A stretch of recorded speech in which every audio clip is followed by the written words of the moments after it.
order the Carroll County Commissioners meeting of June 20th. Would you join me in the pledge, please?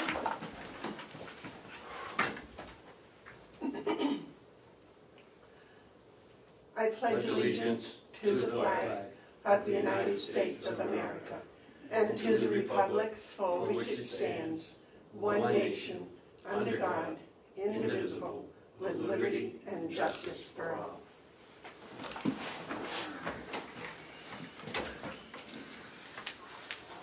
I'll await a motion for the approval of the minutes of June 13th. So moved. So, all those, are there any additions or corrections?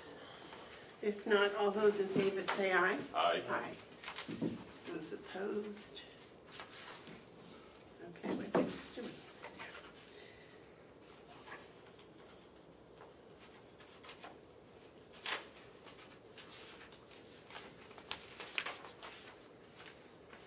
Today isn't the 20th, is it? It is. Yes. Oh my gosh.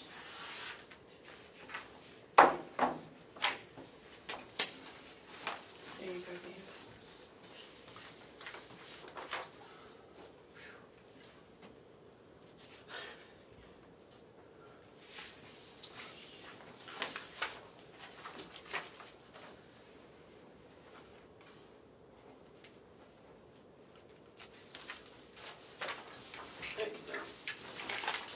Okay, is there any public input?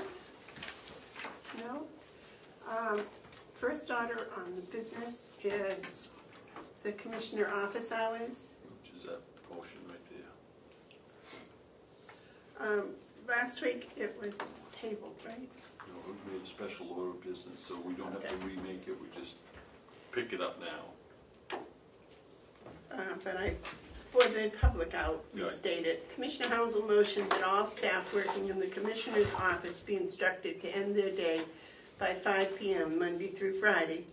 Any work after hours has to be authorized by Ken. And Commissioner Hounsell motioned to make the previous motion a special order of business at the June 20th meeting, seconded by Commissioner Babson. All in favor, so voted. So that's the motion before the table. I don't believe it was seconded, yes. I'll second it for discussion, and I think it should be changed to county administrator instead of Ken. That's right. It should be. All right. So I would, since this is in the minutes, approved minutes as Ken, I think we need to make a motion to amend the motion in front of us. And I'll do that by offering an amendment that can be identified not by his name but by the county administrator. So it would read, has to be authorized by the county administrator. Second. Okay, all in favor of the amendment to change it to county administrator, say aye. Aye. Aye. Okay, now back to the original motion for discussion. Last week we had this, we put this out there and we wanted to give a week for everyone to think about it, and hopefully they did, so I'm ready to myself to vote for it, but I didn't know if others had anything else that they wanted to put in. Do you have a comment, David? Yes.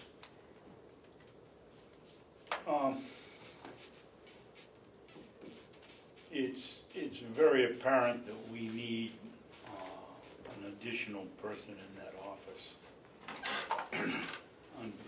Unfortunately or fortunately, we have the mental approach of the two women in the office that they're going to come to work and stay here till the work is done. We can make it 4 o'clock, we can make it 5 o'clock. They're still going to go home at 10. Cheryl's going to be here at 6 to 7.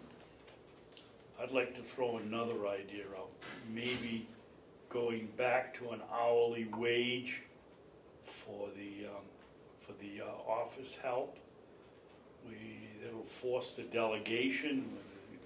The overtime will kill us, so we'll either have to have the delegation give us money, or we'll have to send them home. And I don't know which one gives us the more leverage. If we say they're all done at 5 o'clock, I can tell you, I just had a discussion with Kathy. She's gonna stay. I mean, we can't fire them, they're two good workers. Who do you fire because they're two good workers? I don't know what we do, but we gotta do something. Well, as Mr. Hounsell recommended, I did a lot of thinking about it, and I have said this in the past, and I really think that due to a lot of everybody down there trying to fill the position of administrative assistant, everything is just, they're all overworked. So I think maybe what we should do is shut the phones off and shut the doors on the office for a given number of hours every day and let them do their bookkeeping and their financial work. And let Ken do his administrative work, and then, you know, just open the office and say, okay, we're going to be open from 12 to 2 and answer phones from 12 to 2. And I know that's going to put a lot of pressure on trying to get all those phone calls answered between 12 and 2, but the general public will just have to understand that we can't be paying bookkeepers and financial people and administrators to answer the telephone. I mean, that's a terrible waste of taxpayers' money, in my opinion. And David? Going along with your thoughts here, what about shutting the office on Tuesdays and Thursdays? I mean, they come in to work, but we don't do any public business on Tuesdays or Thursdays. Well, my thinking about shutting it down for blocks of time is, I know myself, if I'm working on a project and I get a phone call, it interrupts. And so if I can work on my project without interruptions, I get a lot more done in less time. If that makes any sense. So that's why I was thinking, you know, just shut it down 6 hours a day and open it for 2. Because I understand a lot of the traffic down there is workers here on the complex that, you know, for one reason or another need to come in. But I don't know what the 2 days a week would be like. What do you think, Ken? Oh, yeah, Ken. I like the hour change. I like reducing, you know, only allowing the 12 to 2. You're right. Kathy in the middle of finances have to stop answering the phone. She says that all the time. I lose my place and then I got to start all over again. I kind of like that idea about the reduced hours we answer the phone, because that's the most interruption, I think, that in some employees. But most of the phone calls are employees. Yeah. We don't get a lot from the public. Most of it is actually employees that need to talk to us about, you know, one thing or another. But they can wait 4 hours. Mm. Or I'd rather have an email, really. But Well, that was the other thing, David, rather than shutting down 2 full days a week. If somebody has to reach somebody in the office, if you open from 12 to 2, if they call at 10, then you can get the answer back by 2 o'clock, hopefully. I don't know what the call rate is, but. Is that going to solve the problem, Madam Chairman? Shutting down it all? It's just, when I go into the office and I look at Kathy's desk and the piles of paper are literally this high, I don't know how she even can find the stuff. She's got so much to do. I'm not sure that shutting down is going to make, yeah, it'll help a little bit, but I don't think it's going to solve the problem. We need somebody else too. We need another person in the office. Oh, I agree. Mark? In no circumstance at all should the finance director, comptroller, be answering the phone. and acting as a receptionist. In no scenario is that acceptable. If anyone needs to talk to her specifically, it should be by a transfer call from a receptionist. So regardless of anything else, I think everyone needs to understand not to call Kathy, whether you're an employee or a member of the public. Somehow we should be able to put it in place that her phone doesn't even ring unless it's a transfer call. She shouldn't be answering the phone calls. It's not efficient. We have way too much riding on her being able to pay attention. You know, we're spending or processing over $30 million a year, and she has to keep track of it. And it's absolutely foolhardy to have a person in that position being the receptionist at all. So that ought to stop immediately, regardless of what we do with the other.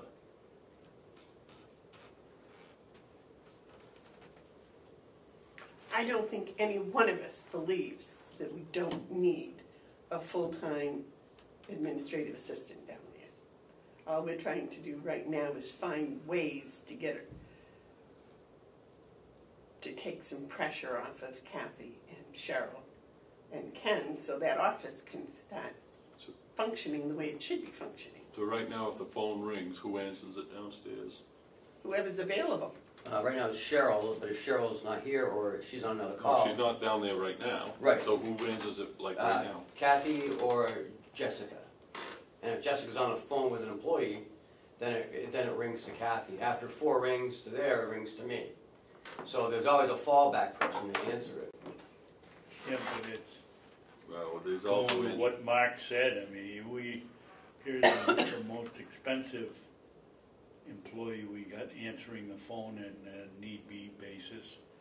We've got the other 2 that are not starving to death with the wages here, and it just doesn't make any sense. Where else would you go in a big business, a $30 million business, where you have the finance manager and the assistant answering the telephone? It's just, I've been screaming about this for years. Yes, sir. What about answering machines? Do we have the ability for that? So why can't we decide that between the hours of whatever, even all day, you know, if employees can use emails, they can get them, they can communicate otherwise. Maybe the thing to do, because we don't have a receptionist, is to recognize that and go with the voicemail of answering service. Just whoever calls, whenever they call, it goes to a answering machine with a message that we'll get back to you when we have a moment. And we don't have one right now. I mean, that's the truth. Let's go with the truth. We're not going to spend, be inefficient in a spending of staff money to answer a phone. That's ridiculous. The decision was made, we didn't need an administrative assistant, or wouldn't be funded. That's what the decision was. We wouldn't fund an administrative assistant. Okay, so we don't have funding for an administrative assistant. That doesn't mean that we steal from the efficiencies of our other people to cover it. I like this conversation. I'm starting to think that what we do is we go with a motion. I mean, I'm sure Ken's going to say, yeah, if you want to work till 7, we want to know. But this is something that we need to have communicating. It's not that, you know, that Ken and Kathy and Cheryl figure out who's going to work, how long, and when. But we need to put something in place to say enough is enough is enough. And so I think we should pass this motion and then pass another one saying that until further notice, the answering machine will answer the phone. David? Just a quick, Mark, I hope you didn't leave the impression with people, you said twice that we didn't want an assistant. You meant that we put one in, but we weren't given one. That's right. What we don't have is the money, yes, to fund the position, because the money wasn't appropriated by the delegation. Yes. If it had been, we would have hired an administrative assistant, which is a real need. But we don't have the money to do it. It doesn't take away the need, just so it takes away the opportunities. So we have to make adjustments, and I think the adjustment should be you know, no one works past 5 without permission from Ken. From my observation, you'll probably give it 90% of the time. But he may say at some point, no, you know, you're too tired, you're not able to, you gotta go home. And any refusal to do that would be problematic, because that would be insubordination. And I'm sure that we don't have insubordinate people. We never have, and I don't think we will. But to free up their time and increase the efficiencies under the circumstances, I really believe that we need to just have the phones answered by a machine with a message, we'll get back to you when we can. Well, the office is closed on today from 12 to 2. And I wouldn't even worry about those hours, because you don't know when busy people are going to be really focusing on a task. I would just start off, you know, when the phone rings, a nice, pleasant voice answers, says, you know, we're not able to take your phone call at this time, leave a message, and someone will get back to you. yeah. Okay, well, that's really nice, gentlemen, only apparently neither one of you have answering machines. Because by the time you sit down and you go through, you have to go through all the messages, because then you have to triage them and answer the most important ones first. Yeah.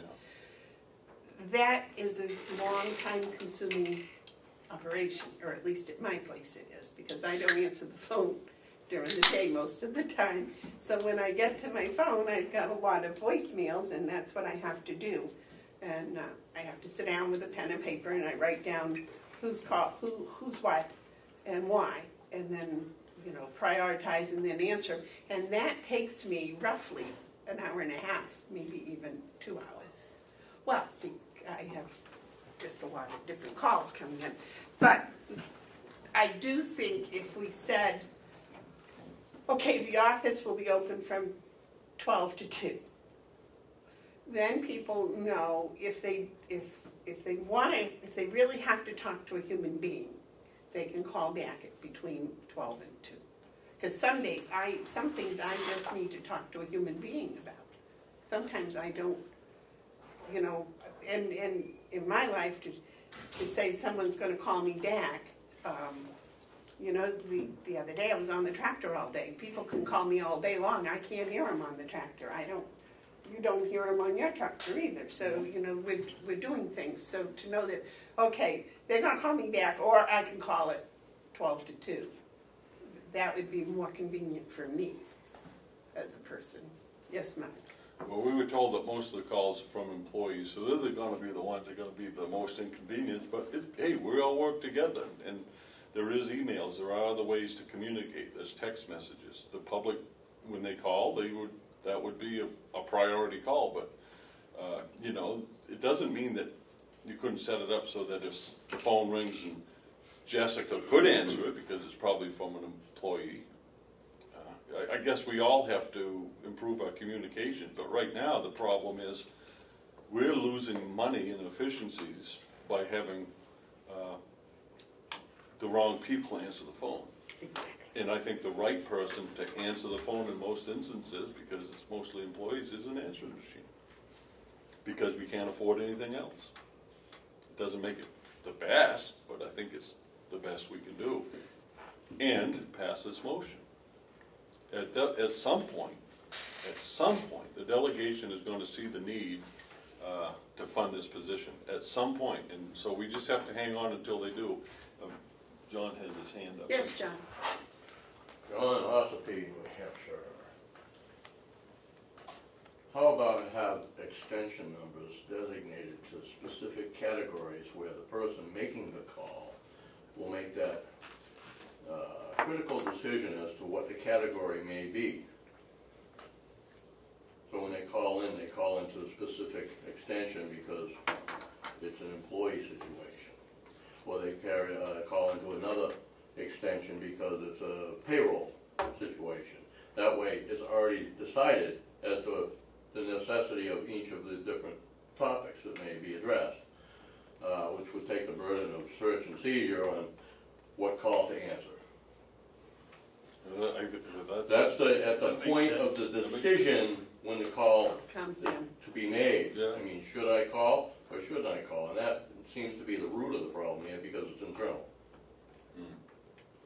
Is our phone system capable of that? Yeah, it's already set up for that. You Yeah. say dial 1 for finance, dial 2 for, Well, no, it gives you the extension number, but yeah. could do that. Sort of either like one. Yeah, we could do that, that's, So if we go on to answering machine, yeah. that's what it would do. It would kick on and say, if you need to talk to Ken, call, dial. Actually, I think what it would do is, if you called and you needed to talk to Ken, it would go to Ken's extension, but it would go to an answering machine. And Ken will say, I'll get back to you when I can. And so then it would be categorized, put in the right category, so that you don't have Ken listening to all the messages that this one goes to Jessica, this one goes to Cheryl. It's, each person would have their own set of return calls to make. I think that's good, John. I think that's good. And if I might, I believe that that's the night line. It automatically, it doesn't ring in the office, it goes right to the night line, which then gives you a selection, Sure. a menu. If you want to talk to the county administrator, 3101. Yeah. If you want to talk to the, to payroll benefits, 3110, and so on. And those all have their own separate answering machine. Yes, on the individual phone, yes. So what I think we might want to do is to pass this motion, because I still think it's important that at the very least Ken has a clear record of who's asked to work over 5. And if they want to come in on Saturdays even, it has to be cleared through the county administrator. I think. And then go to the answering machine and direct Ken to set up what, what John was alluding to, so you can ration the calls out to the right people. I do think that Ken keeping track of who's working after 5 is very important, and how many hours they're working after. Right. And so if they have to get his permission, he would have that. Because I would say 99% of the time, he's probably going to grant it. 'Cause I know who really runs the office. I'm just kidding. Is it possible to have the office employees punch out and not have it anything to do with the pay system? Because Ken isn't gonna be here when Kathy leaves at 9 o'clock at night. Well, she keeps communication with me. Yeah, we should have a record. I only have a printed record because 9 o'clock will be, the way she works will be 8:30, and before we're done, she'll be leaving at 6:30, but you could see her sitting in the office at 9:30 at night. I mean, they're just dedicated, and you can't force somebody to leave if they're as dedicated as these girls. It's a shame. We'll work something out. So I know who's where and how many hours they're working. And you can keep a record of that, because Yeah. that would be, in the long run, very valuable anyways. Yes. All right. Now, what about closing the office door? I don't think that's necessary yet. Because there's an awful lot of traffic in and out of that office. I don't think it's necessary yet. I'm not sure Cheryl's sitting in the most opportune seat, because when you come through, she is a receptionist in anyone's mind, because she's the one sitting, the first one you meet. So I'm not sure that, But she's supposed to be doing bookkeeping work. But remember, she was in with Kathy yeah. before, and then once that all happened, So where would you, if we had the administrative assistant, where would that she'd go person- right back where she was before. So why don't we put it back then, just have that seat just be empty, because we don't have the means to fill it. Okay. And then when someone comes through, they see an empty desk. And that's the reality, that's the truth. We don't have the money to fill this position. But if they can walk in and the empty desk is there, they're going to yell, "Is anybody here?" And Cheryl's going to be disrupted for No, whatever you have that she's door doing. you have that door closed with a sign on it, "Do not disturb." And then if anyone yells at that point, then they're disturbing. But we don't want our people disturbed who are doing the bookwork. We're talking about, So what's a person doing? They walk in, there's an you empty see an desk. empty desk, and they may say, well, how come this desk is empty? And we can say, because we don't have the money to fill the position, call your representative. I mean, it's the reality of it. We do not have the money to put a person behind that desk. So we took the bookkeeper and put her behind that desk. Put her back into the area where she does her book work, close the door, put a do not disturb sign on it, and have that seat sit there empty because we can't fill it. We want to, but we can't. And we need to, and we can't. Jim, I'll throw my 2 cents in. I don't like that idea. One of the reasons that we separated them is to get the traffic to go in. Supposedly, I think a better idea is to keep the business office door, Kathy's door, locked. So you have to go in to see, well, at this point, the receptionist, the bookkeeper, or whatever we want to call her. And I wouldn't recommend putting them back together. All right. Eventually, they would be if we Right, had they a, have to be that together sooner or later. Eventually, if we So- get that person, so I we gotta have ask, to. I gotta ask you a question if I can. Go ahead. So you think we should continue having the bookkeeper be the receptionist? No, Then let's move her back to her desk. well, See, I mean, if she's sitting at that desk, if you sat there, you'd be the receptionist. If I sat there, I'd be the receptionist. Whoever's I'd be sitting in better that looking. desk. Oh, well, okay. I think the problem is there isn't enough space down there. Now, we can ask Dominic to move and we'll take over his office. I don't think that's going to go over very well. We could go out and ask somebody in some other office to move. I don't think that's going to go out. Or we could move the whole finance office over to the annex. And then everybody would have their own Madam office. Chairman, we're not gonna do that. We don't have a space problem at this point. What we have is we don't have enough people working. And so what we've done is we've taken the bookkeeper and made her the receptionist bookkeeper. And that's not right.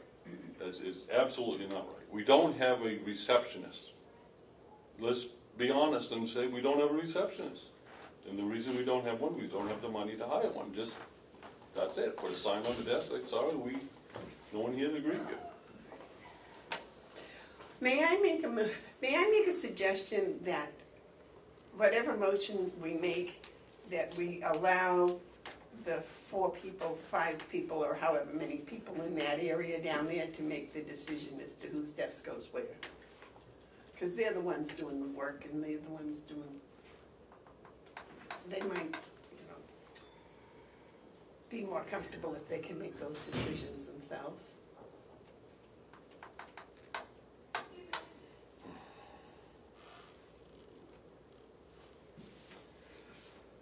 I just know that if I was going to have a job and I could say, gee, I think I'd like to sit in that corner and do my job, it would be better than having someone tell me, no, you gotta sit out here in the middle of something. I just think we're micromanaging, placing desks and things. I don't think we're micromanaging. We're trying to put personnel in the place that's gonna bring us the most efficiency. I don't micromanage, but this isn't micromanaging. This is macro managing. We have to manage a situation where we don't have enough resources to meet the need. That's exactly what we should be doing. How do we use resources, whether it's space or personnel, to meet the need? And right now, I'm not satisfied that we're doing that. I don't think we're using the space right, and I don't think we're using the personnel right. I agree with you on both accounts. Is there any more discussion on the motion before the table? Before. And that motion was? Been amended. The motion as amended is that all staff working in the Commissioner's office be instructed to end their work days at 5 p.m. Monday through Friday. Any work after hours has to be authorized by the county administrator. Is there any more discussion on that motion? no, I thought we voted that, make that change. No, you seconded it.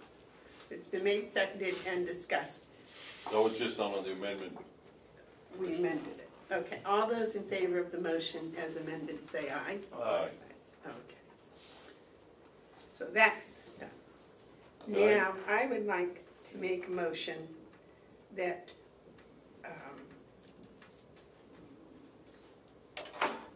we close the office, that the office only be open from 12 to 2, Monday through Friday, that all phone calls, when the office is closed, go to the answering machine. Is the night service? The night service. I'll second for discussion. Okay, motion's been made and seconded. Discussion?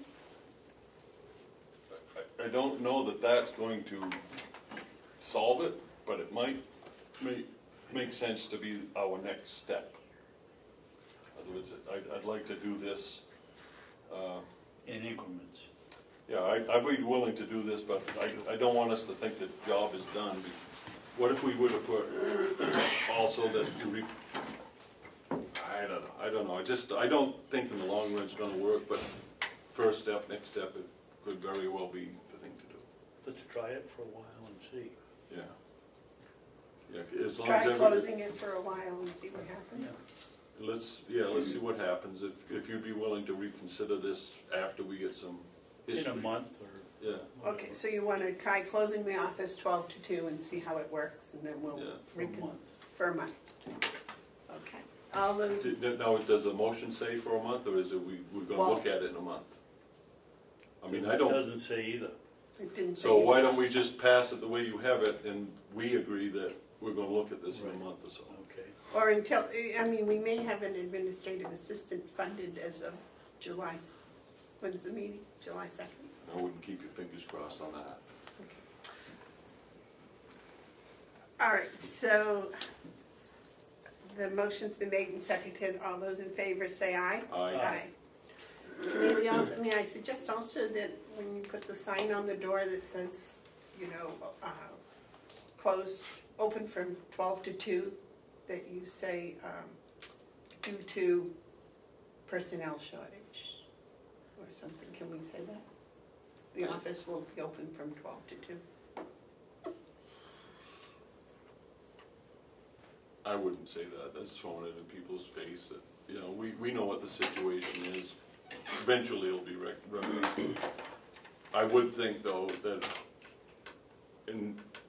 at the risk of sounding like I'm micromanaging, that you do put a "Do Not Disturb" sign on the door between the reception area and Kathy's, and that somehow you work out a way with Kathy's answering the phone call as a minimal. Well, because all the phone calls, other than 12 to 2, will go through the answering machine. They'll go through that night answering machine. So the only phone calls that'll actually go to Kathy is if someone calls and puts in her extension. Whatever. Whatever we can do to reduce the number of times that Mrs. Armstrong is interrupted while she's trying to crunch numbers. Okay. And she might keep track of that because maybe from 12 to 2 we wanted to shut the phones off. I mean, except for 12 to 2 we shut the phones off. Might have to. Okay. We have a update from the Registry of Deeds. No, it's just a bid to open. Oh, a bid. It's a big one. Oh my. That's yours. Just one? That's Yep, for you. that's all that came in. Ah. Do you have your knife? It's right here. Oh, that's right. We're gonna. But there's a thing on the side, Amanda. You can just pull it. Oh my God, that would be too easy. Right here. I got it. Pull to open. Follow directions. If all. Yeah, good job. You broke it. Follow directions. We're going to have to take you to a training class. How to open packages. There, we got it. God.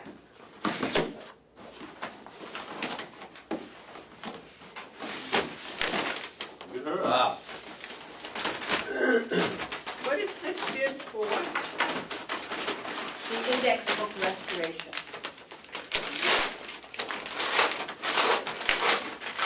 You all excited about this? I am. Is it like Christmas for you? Should be like Christmas for the county.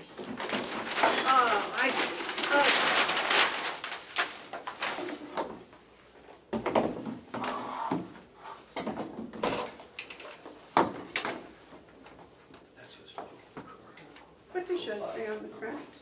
Same thing yours says. Well, want no, this but there's 5 of them, but there's gosh. only supposed to be 4. No. That's the original. Right, yeah, I'll take it. We'll give you the original. Okay. That's all right, I don't care. That's fine. You don't suppose that copy 2, copy 3, and copy 4 means anything if you got the original to Well, I would assume the original is signed by them. This one, they're all the same.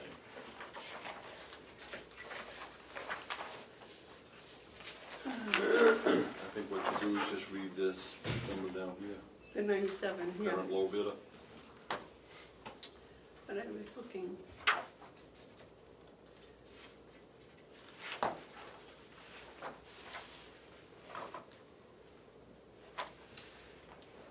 This will take some time to study. And that's why we have a week. Yeah. So apparently, the apparent low bidder is Cofile Technologies Incorporated. And they are out of Essex, Vermont, is that correct? That is correct. And the low bid is $97,695.50, the apparent low bid. Madam Chairman? And I suggest that we let Lisa study that and get with Ken as to whether or not it's acceptable to her. Do you want more than a week's time? I think the policy says you come back next week. Yes, But you've got some analysis. Yeah, and I just want to point out that it's only good for 60 days, so, I would like to come back next week. You'll be ready, or This you'll be, project will, yes, I'll make the time, even if it's after 5 or before 9. well, you're on your own. You're elected. You can, Yes, I can do, you can stay here until the, till the cows come home. right, like that. Yes, Ken? So Lisa, can you tell us what this is for the restoration of, The Grand index, Prix and Grand Florian. so just up until, I mean, that's not all of them, right? that's not all of them. It is the full set up to 1961. Okay, so from 1840 to 61. Correct. It does not include the 62, it does include the 62 to 69. They're above the, they're not Oh, I in see, order. yep, there it is, okay. He put the negative photostat at the end, but it does go all the way from 1840 to 1969. Yeah. Should we keep our copies? We should keep them all, don't just try No, to... Keep them no, all. no, I mean, each person, If you'd like, sure. you want to keep a copy of that? Yeah. You want to keep Yeah, I think it would. You're gonna come back next week with Yes. a report. I would. There you go. You're keeping yours also. Well, she's gonna, for the record, she'll keep this one, and you guys can do whatever you want with Very good. It's always better to have an extra copy that. Are around. they all the same, Lise, or? They should be, Yeah. I would hope. She has the original. But if any of you don't want to keep it after next week, please pass it back to us. We can do that. We use those as a resource for the, I'm gonna wait for you to report. Yes, Okay. David. Why, do you know or have any reason that they do most of their work in Massachusetts? They, no, I don't know why they do most of their work. Massachusetts have different laws for keeping records? I don't know what Massachusetts laws are. Oh, their references, you mean, are from Massachusetts. I know that they All work about except throughout the 3 of them. state. They probably have more money down there. It could be it. There's 3 from New Hampshire, and there's 1, 2, 3, 4, 5, 6, 7 from Massachusetts. You're gonna call the references and all that? I have spoken with the other registers in the state here, and they all use Cofile. They all, I've seen their work. It's, you can see it in all the counties. It's, the archives, the New Hampshire State Archives uses CoFile, as well as the other vendors that we sent RFPs to. Okay. May I suggest that we let Lisa digest this and come back with her report next week? Yes, David? No.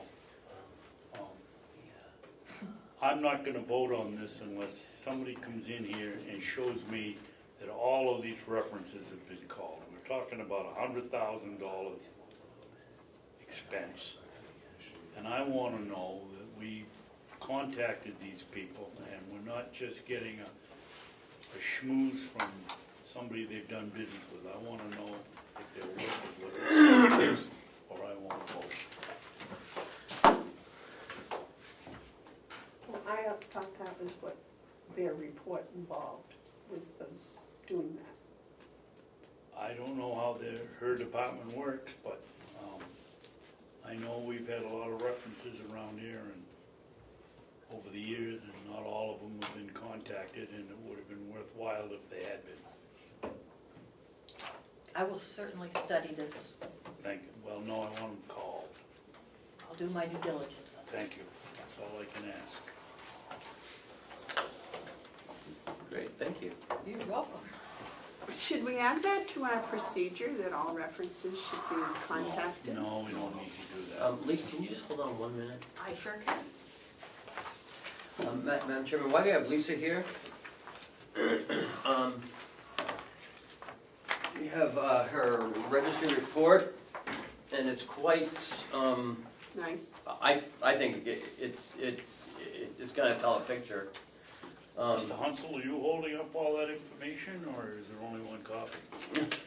No, there's enough for everybody. We each got one email to us. And so at this time last year, we had 322,272. We now have 339,368, 5% more than last year.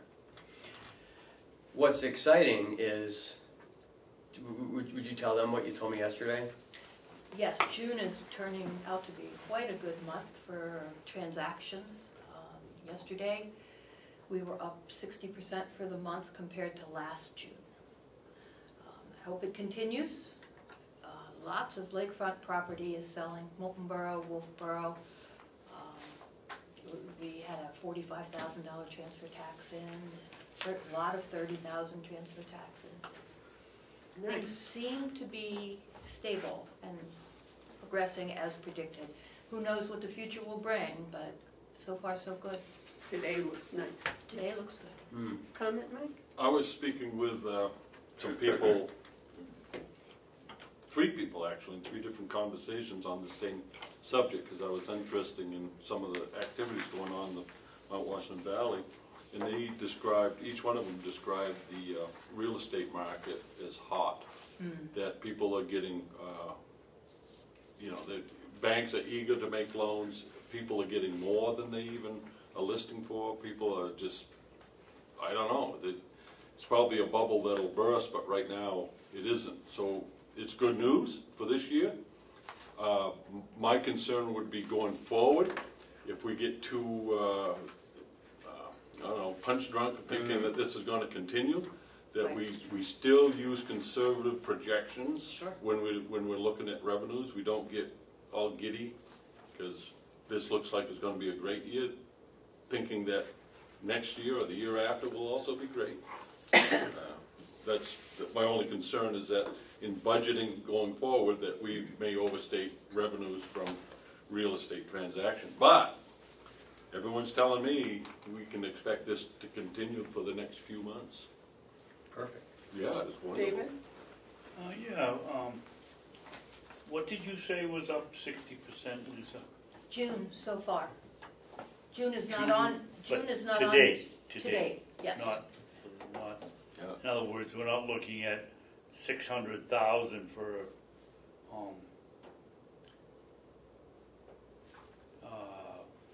2017. You're talking about the 84 versus, or the 8100. It's up 81,000 is up 60% for June. halfway through the month halfway through yesterday, correct. So, compared to halfway through last June. okay. So basically, we've got $60,000. 52,036 as of yesterday. 52? 52. Okay, so that's, But that's through yesterday. We still have a lot more days But she for only the month. compared it to through half of last June. 240. Well, you know, And it changes moment by moment. let me ask you something here. You're looking, right now, through May, you had 339. Oh, Go ahead. turn the page. Sorry. Um, Oh, she's talking about, see Yeah. how it's 83, we're up around 60, right? No, 52 you said 52, so far? which is 60% above June Right. numbers last year. wait. June 19th, Wait, 2017. So You if it's don't going, have if those it keeps going, numbers it's gonna on be I here. need a moment. I 100,000. need just a instead of moment. I know what it is. 83 last month. Well, it depends on what happens the rest of the month. Yeah. But Okay, so, it's the end of the second quarter. I anticipate June will be a good month. And the fall is usually busier than the, Well, Winter. he's researching that. I read someplace that in Washington, they're passing something that's going to make it easier for smaller banks to loan money for real estate purchases. Have you heard that? no. Some of the smaller banks that their restrictions were pretty strong, I think are going to be loosened. But I thought that was going to happen Consumer the Finance first, Protection Bureau. yeah, the 1st of July, I thought, so. and you said this month is what now? 59? 52. 52. 52, and that's through Friday or yesterday? Through, what day is today? Wednesday, Today's the through 20th. Monday. Monday, Friday was a very busy day. which is the 18th, so that's 18. 30. So between this Monday and the end of this month, it was just, would have been 2 weeks, you think you'll do 30? I don't know. I think we're gonna continue to do better than last year. I don't know what the number will be Well, last year it was 81, for the end of the month. and you're at 52, No, Correct, and you're more than half the month. that's right. Just, So in order to make your 81 that's projected for June, you'd have to do another 30. yep. I'll be waiting to see if you do, because that seems like, that'd be quite a thing, actually. Madam Chairman? yes. Lisa, where do we stand on the cumulative revenue if we take the railroad and the big land purchase out? The big land purchase. You say, The bank? you stated here about a month ago that we had the railroad and you had a big land purchase. I don't know where it was. I believe I Albany. reported in February that the railroad transferred and the utility in Tamworth transferred. And they both had a substantial tax stamp of about $30,000. But Each? each. But those frequently occur. But Friday, we had tax stamps of $152,000. And Yes. it was Lake Winnipesaukee, Lake Ossipee Lake, I'm gonna say Winnisquam, but that's not part of it. it was lake frontage property that sells for $1 million, $2 million. And that happens all the time. But we don't have a lot of railroads for sale in this county. No, but it's, But it's more likely that we'll sell 2 or 3 Homes. lake homes Lake than homes. we'll I mean, and I was interested on this, so I went and saw Lisa yesterday. She showed me back all the large purchases, and if you look at monthly, there's at least 2 or 3 each month. I mean so the railroad is not an anomaly. I mean, there are other ones that are $45,000, bigger than that, $47,000, $53,000. I was surprised. I was amazed what this transfer tax is for $52,000 on a home. It must be, It's $15 per thousand, wow. but there's We're talking $1 a million lot homes. of money that goes through the registry office. And we don't see it all because 96% of the transfer tax goes down to Concord. So this is just 4%? 4%. This 910,000? Plus recording fees and copies and.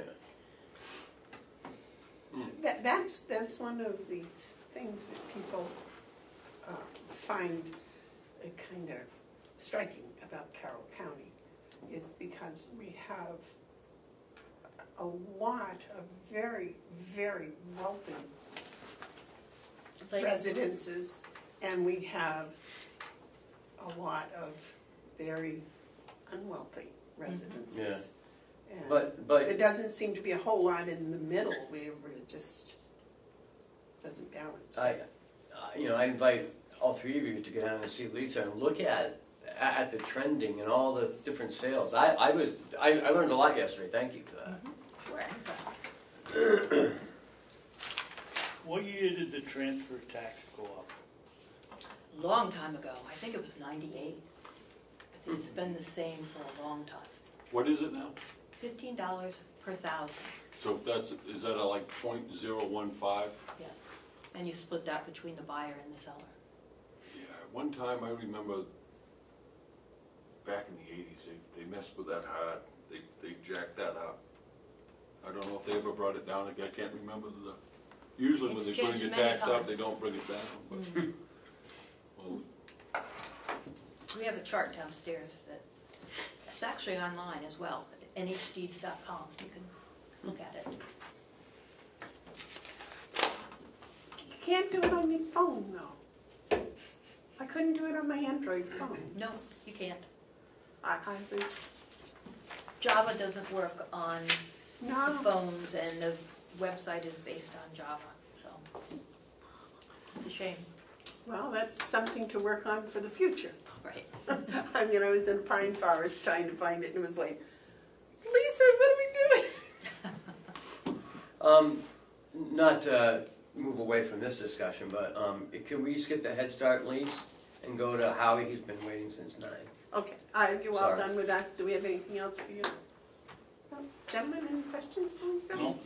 All right, thank you very much. Here, let me take this here. No, that's mine. Oh, I'm sorry. I thought that was mine, I pushed over there. Trying to give away your stuff.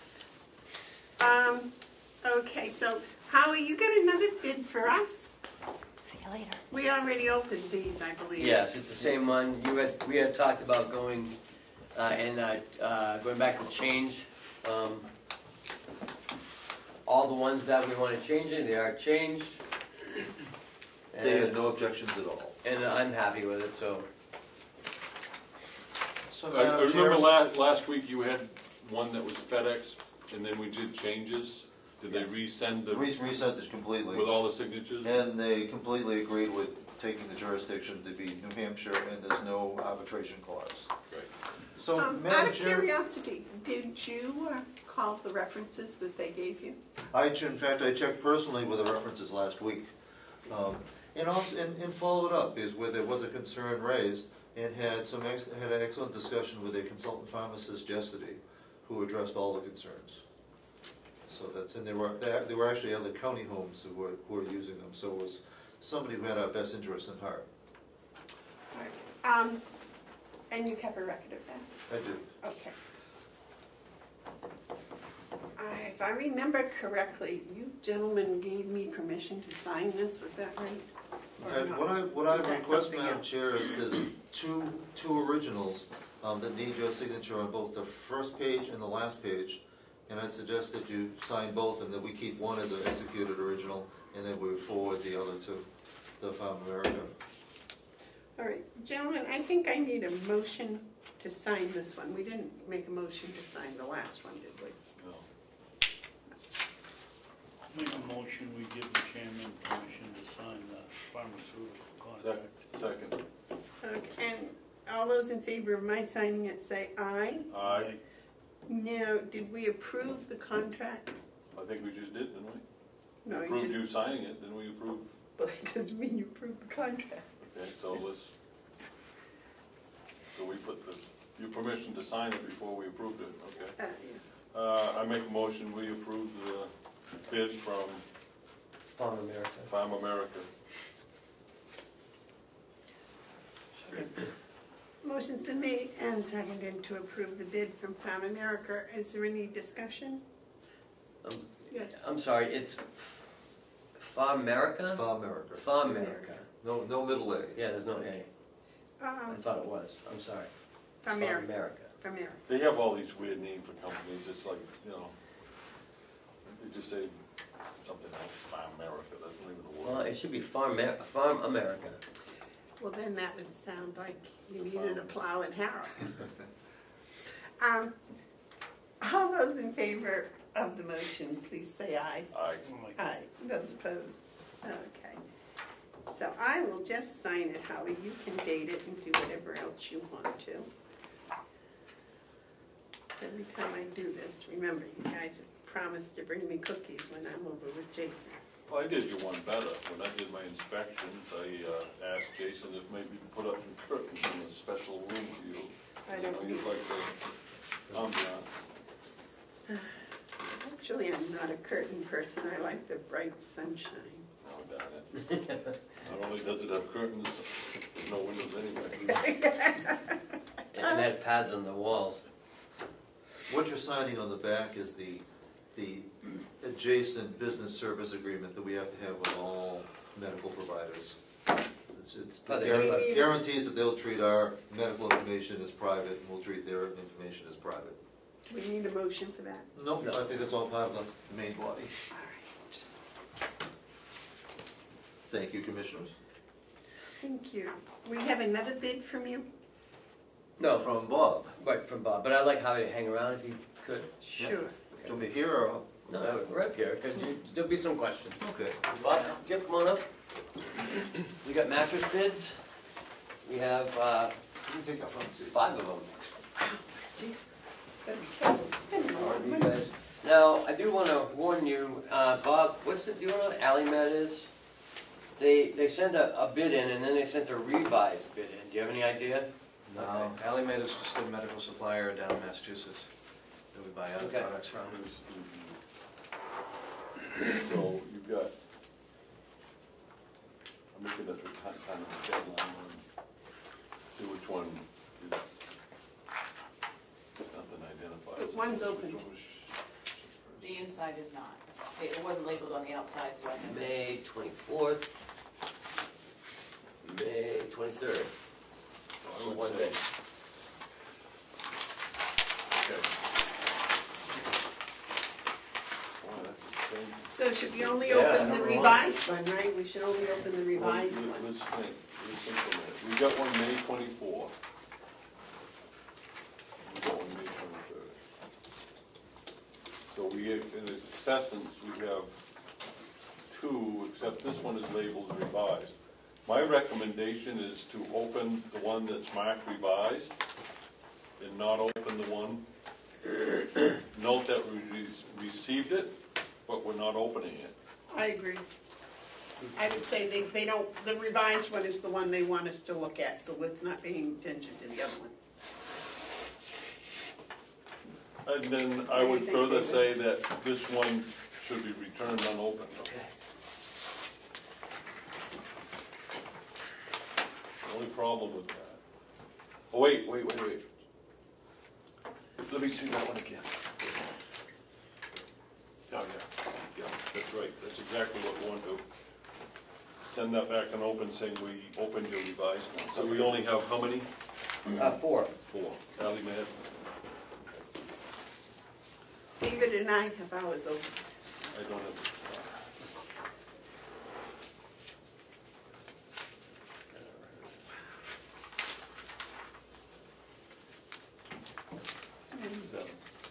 Very accurate. Why? Come on. Here.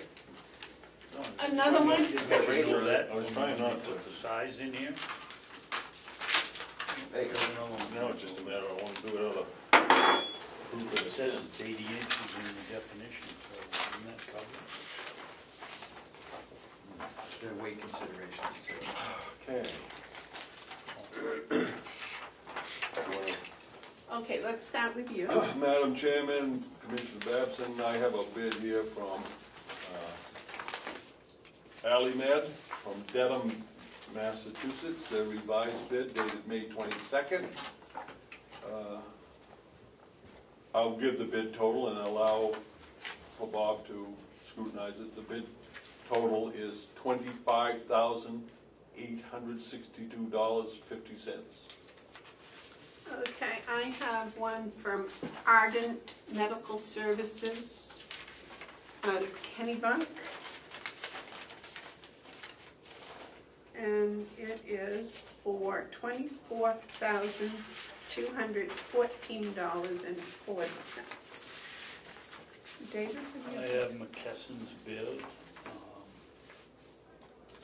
They're bidding a total of $21,412.91. And I have one from Direct Supply out of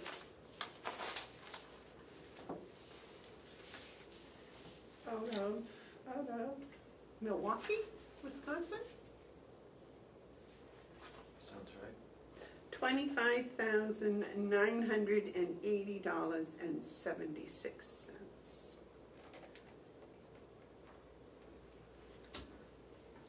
So, David, yours would appear to be the low bidder, but we'll let 21,412. Bob review these and make sure that they're all bidding on the same thing. Yep, apples for apples. And that you can call their references and make sure the one that you think you'd like.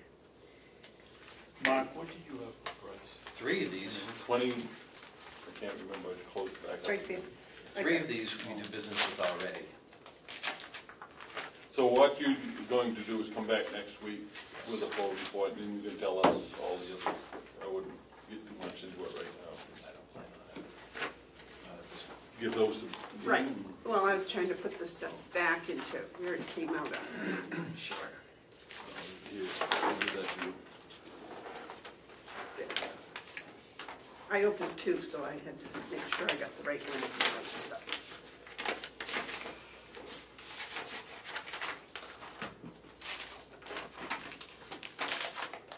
That's yours. This one must be this one.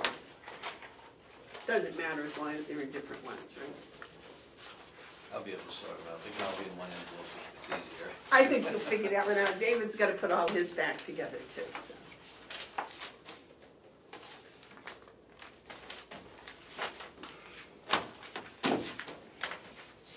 Got an envelope for all of those. Bob, save the envelopes, please. Take a picture of that one we're sending back, please. Just the cover, the envelope itself. I don't want them to complain that we didn't open that one. I don't know if they'll revision one up or down, but we're not opening it. Take pictures of the envelopes. Revised, it's clear. Look. Whoops. Yeah. Clear, but we need the proof if the copy becomes an issue. Okay. Um, Now, the direct PD. Yeah. How are we doing? Doing great. The system is installed. Wow. And they plan on flipping the switch Monday. Ooh. It's going to be an interesting day, Monday. We have a lot of TV programming to do. But, Well, that's your big day, that's, yeah. I figured out that if you get 3 of them doing it, you have to, you get an 8-hour day each of you. Oh, we're going to be hustling. Yeah, Yeah, absolutely. oh, good. Now, are the residents excited? They seem to be. I haven't heard anything negative. I've put the dissemination of the information in Susan's hands to get the word out. I haven't heard anything negative. Are they without TV now? No, oh, they have TV. Nice, so you. You'd be this is- hearing if they were without TV. This is pretty impressive. I mean, you're doing a seamless swap Monday- on a Monday's- major thing. Monday's gonna be the day that the complaints will happen, if any. Yeah. Bob has thought ahead to try to match the station numbers with existing, just to minimize confusion. It seems like a little thing, it's very important. Yeah. Well, Nice. that's a lot of hard work Well, on. good luck. Thank you. Thank you. Thank you. We'd like to talk about staffing in Environmental Services Department. Is that yours? Yes. How many different titles are there for your department? Maintenance, housekeeping, laundry. I like environmental services. Yeah, me too. That's just the way to put it. So go ahead. Well, with medical leaves and a couple of people leaving employment of my department, I've been left with a shortage of housekeepers, and I've been having a hard time filling the position. When I first brought this to Ken's attention, it was more bleak than it is today. So today I have received 3 or 4 suitable applications, so I think I'm better off than I was when I first talked about it. But still, it's going to take some time to fill these positions. And I was asking permission if I could transfer $1,000 from payroll into overtime and offer some of my people that are still here some overtime to help cover some of these shortages that I have. It would not be additional expense, but it'd be a No, it's change in expense, temporary basis. If it's in his overtime budget, do we have to do that? Well, he had 2,000 originally. He spent about 900 so far. He has $1,000 left initially. I'd feel better if within the next week or two, since the delegation meeting on the 2nd, that we transfer $1,000. I don't need their approval because it's under $1,000. It's not under 1,000. It is 1,000. Right. So I can do $9.99. Yeah, $9.95 or something. Madam Chairman, Well, wait a minute, I've got a question I want answered. Where do you want to take the money from to put it into overtime? My environmental services payroll budget, From salaries into overtime. salaries. Because he's not filling, because he doesn't have the position. Okay, so now that makes sense. Right. So the money is in your salary line because you haven't had the employee and you want to give it to the existing ones, so it has to go into overtime. I have the money. It can't come out of salary, it It's has just to going be to go, it's just going transferred to go half as to far, overtime. that's all. All right, I gotcha. Thank you. Yes. I make a motion that we approve the transfer of $990 from salary line to overtime line. Second. Any discussion? Makes good sense to me. David? Yeah, let's discuss this a little bit about why we're having trouble filling these positions. Basically, the starting pay is $10 an hour, is that correct? I'm not going to speak to that in this particular case because I've been advertising for probably about 3 weeks now, and I haven't interviewed anybody and we haven't discussed pay. Well, pardon me, but you haven't received any applications. But I haven't received any applications, but I also did not advertise pay rate Right. in my public application. So, Did you The put it money- on Indeed? yes, I did. Yeah, oh yeah. Yes, I did.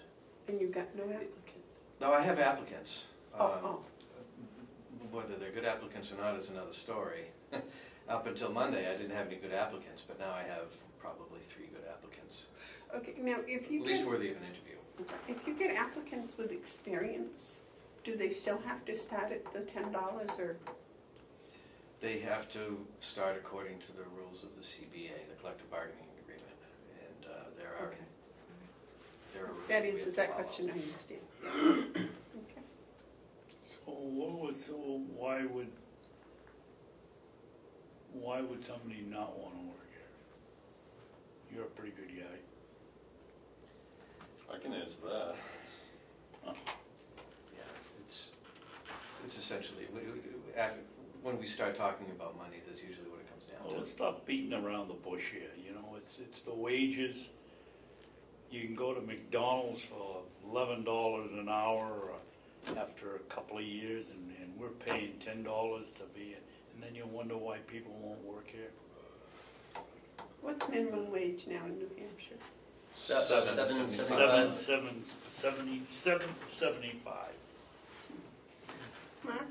Well, I don't think it's just a rate of pay. There's a work shortage that's severe. Yes. I was talking with a machine shop up north, and he was talking about how machinists, companies are hijacking each other's employees, and all it does is turns into a pricing war, because it's not based on anything except workforce shortage. So I do agree that there's need to look at wages, but I don't think that's really the problem. I think everyone's got work, who wants to work. If people who want to work aren't working right now, I would be surprised. And cautious. Yeah, Howie? Right. And what Bob's experiences, of course, is the same thing that we're experiencing with nursing. Overall, we pay competitively, except at the starting point. Getting people in the door, which puts us in a position that we're competing at the low end for people who have no experience, and at that point, we're competing with McDonald's. If we want to bring in, we can keep qualified people if we can get them to start. Our problem across the board is starting rate, which has not kept pace. Our staff get annual bonuses or annual increases, but we never change the start rate. So we're 5 years behind the time. It's been a long time since we've changed those rates. Do you think when you get done, or maybe while you're doing it, that, well, no, because we're bound by the bargaining agreement, aren't we? The CBA, the restrictions of the CBA is that we can't hire somebody new for more than what somebody else is making. So there's a modest ripple. That's only fair. It's not a bad. Well, I was just thinking about him being able to offer them a hiring bonus, but that comes under that. That's different. That's different. I was told yesterday we just lost another nurse. We did. 3 to 11 nurse going to home health care. That's a lifestyle decision that's hard to compete with, somebody that wants to have flexibility in work days. So, But that puts us at 5 charge nurse positions that are open. did they vote? There aren't, I talked to one of my former students that graduated and is an RN, Give a motion in a second. but she's working in a hospital and she doesn't, she wants to stay in the hospital because that's what she's doing, and she's thinking about going into intensive care work. We'll be exploring a new option coming up for nursing. On August 1st, we'll have a team from Vermont Technical College coming here. I've made no commitments to them. This is strictly exploratory, so I'm not obligating the county in any way, but just seeing what options we'd be able to present to the commissioners of whether or not they would conduct and operate an LPN training course here. At no expense to us, but in a way that would benefit the area and us specifically, to see if that's potential. I know that they're very interested in looking at that. Oh, that would, I think, be very nice, especially if they would enroll people in the area. Well, the people that would come to training here are people that are going to be from the area, and so that and of course, if we can get them in the door, it doesn't seem like it could, at this point, if they're interested, and if they get the necessary state approvals from the Board of Nursing and Board of Education, it could be a very attractive proposition. But it's not a short-term fix. This is a year, 2 years out, but we have to start somewhere. Well, yes, we started 2 years ago, we'd be that further ahead, so let's start as soon as we can. Back to Bob's problem. Do you have a suggestion? Do you have any requests? Anything you would like from us that we could help you with this? Well, we haven't voted on the motion. Yeah, you have a motion in a second, and we're waiting for the vote now. Transfer the money. We made the motion, but we haven't voted. Oh, okay. Motion's been made and seconded to transfer $990 from salary to overtime. those in favor say aye. Aye. Aye. Those opposed? Okay, now back to my question about you hiring, you need 2 people? I have to hire 2 people, yes. Okay. Good luck. Thank you. Thank you. But to answer your question, I would like to be involved, and my department involved in any future discussions about where we go with coming up with a new system of starting pay. Well, And signing bonuses right now, because of the union, are off the table, right? No. They've ratified the contract as of Friday. So we'll be doing it in a non-meeting after this, but that is in there. We can offer signing bonuses to any position that we feel is needed. His people also. Any position. here's the thing though, this is when we need to be careful, because we haven't ratified at this table, in the delegation hasn't approved the funding yet, so we don't want to get too far ahead of ourselves disclosing what might be approved. Well, we have to work with what's in place, but I think it's safe to say that optimistic about what the new contract might bring, or would bring, if it is ratified. We need to be careful not to think it's been ratified. You can promise to give them rides in your new van. Sure. There is something else we have to talk about. Propane. Last March, the commissioner signed a propane contract with Eastern Propane for 275,000 gallons of propane at 107.85. And that contract was to end at either September of 2018 or upon completion of the purchase of 275,000 gallons, which we have just completed. So we are in day rate territory. And to interrupt that, we filled up last week. 3,000 gallons was at the 107.85. 3,000 was at $1.12. So that is the day rate. Okay, so wait a minute now. We have a contract with them that has expired? No. It Intents and expired. purposes, Yeah. we have to think, so it's, We we don't have a contract with the provider. Correct, we just expired it. We need to put it out to bid. We don't have a contract, and they've jacked it up, and, that's not, I don't like that. There's something called good faith, and for them to go to that day rate like that, I don't know, I just have a problem with it. We would have been in a position where we could have renewed this, or were we? I mean, how did we? No, this was fully disclosed in meeting. Yeah, but we had so many gallons at the $1.07 rate. Right. Yeah. Did we underestimate how many gallons that we needed? How did we? Now, Bob and I watched the meeting back on March 1st, 2017. And there was a big discussion about the tank, the owning of the tank, going out to bid, because Eastern owns the tank, and we talked about all of that.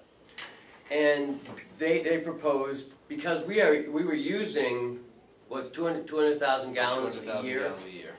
So one of the commissioners upped it, Commissioner Babson, to 275, I believe. And we thought that would be enough, but we had a cold winter in 17 and a cold winter this winter, which we used a lot more propane than we normally would have. Well, we didn't use pellets either. And didn't use pellets. Right, because at $1.07, who would? Well, at $1.12, maybe. Well, I even don't know. I don't know what my concern isn't. I guess what I'm kind of surprised at is that we got ourselves into a position where we're paying the day rate. Mm-hmm. I want to thank Commissioner Babson for jacking that up another 75,000. Hindsight, we might have wanted to gone to a higher number. I mean, we never imagined using using this much propane. No, you were even discussing going with only a one-year contract. So, how long a contract do we have? You don't have one. It Well, was it- 18 months. Or Or 275,000 Or gallons. 275,000. Whichever comes whichever first. came first, exactly. So what I'm curious about is, when they realized that we were going to hit that 275, did they give you notice? No. I'm inclined to go with Commissioner Hounsell and say, look, let's put this out to bid. Let's get rid of this great big monster tank out here and put in, like they did at Hanford's, a safe, I think they have 4 tanks there, 4 smaller tanks. It's a new safety setup. I don't know all the details, but I know when they were putting it in, I was talking to them and asking them why they went from the big tank to this series of tanks, and they were talking about it was safer. And then we had our little problem here with the gas leak, and I made a mental note that if we ever got into something like this, because of the big tank and that causing all the problem it caused, if I remember correctly when we had the discussion before, that we should look into a multiple tank unit. And if you'd go down and look at the unit as they've done it out back of Hannaford's, it's Yeah, but they only have one building. We've got 1, 2, 4 buildings. So you want but you 4. only have one tank. Right, but so what you're talking about is 4 little tanks at each building? No. It takes up a little, it very much, if you go down and look at it, you'll see it takes up amazingly small amount of space. I did, and I went down and looked at it. And again, it's for one building. We have to put, I mean, we can't put 4 little tanks here. What are the size of the tanks? Because this is, how much is this, 30,000? 30,000. Ours is 30,000, each the size of the tanks at Hannaford's. What's the size of the tanks down there? And they're here every other week. That's filling a up for the really wintertime. big factor in the discussion. I mean, if they're all 100-gallon tanks, Oh, no, they're as big as this table or bigger. Yes, well, how many Well- gallons are they? I do. Bob, that big tank on the distribution side, does it go into a header where it's sent out to the different buildings? How's that piping work? It's a distribution main. It goes through the heaters. Okay, so it doesn't matter. Wait a minute. How does it get from that tank to the nursery? Just a straight distribution main. Okay, how does it tie into the tank? Are there 4 different lines that come to the tank? No, there's one main with branches. Oh, okay, all right, so you could have multiple tanks out here, it would work. I don't know the size. If they No, if but they, multiple, forget about that, multiple tanks would work, Yeah. okay. I just wanted to have that in mind. I'm not saying I like multiple tanks, I'm just saying multiple tanks would work Functionally. functionally. So I need to ask, Bob has reached out to Eastern yesterday, and he's coming next Wednesday if you want to discuss anything with him. If not, we'll cancel and we'll go out to bid. But again, there's going to be something have to be done with that tank. Either the new company's going to buy it or...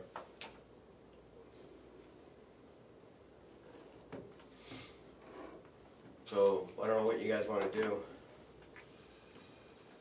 Well, I'd like to have them come in, because I'm gonna ask them for a refund. Okay. For a nickel a gallon, yeah. Oh, for yeah. that? That day rate, I wanted, I don't like that. I think there could have been better communication from them to us, or from us to them, so that we could avoid that extra expense. I don't think it's fair to us. I'm not saying, I'm not putting blame on it, I just don't think the end result was fair to us, and I'd like to speak with the man and give him the opportunity to do the right thing by us. I'm not going to say the number because in public because depending on where this conversation ends up going, but the pre-buy rate, the contract rate that like we did last time, it's significantly higher than the day rate. So, yeah. For today. Today. For Right. today, but in January, don't know that. No, but today it is. If we were to buy propane off-season, say like in the middle, like in July or August, is it normally cheaper, do you know? I don't know anything about it. Most homeowners it is.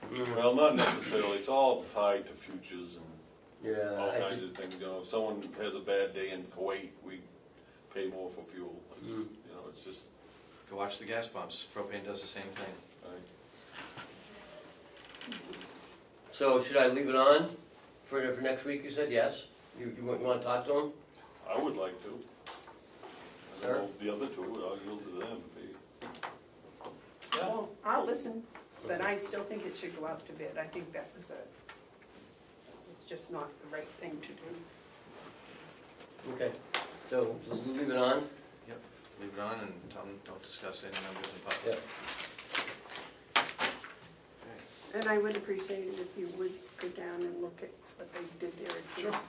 What we can discuss in public was the $1.07 and the $1.12. We can have that discussion. Future prices, we won't discuss in public.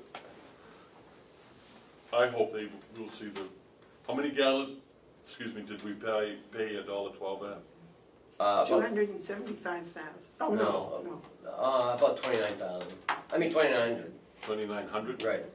All right, so we're not that bad. 2,900 times 0.05, $145 is what this last one. So we yeah.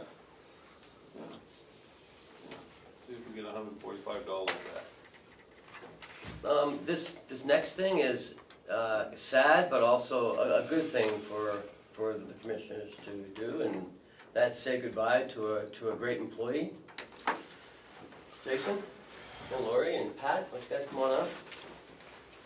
Come on board. Thank you, sir.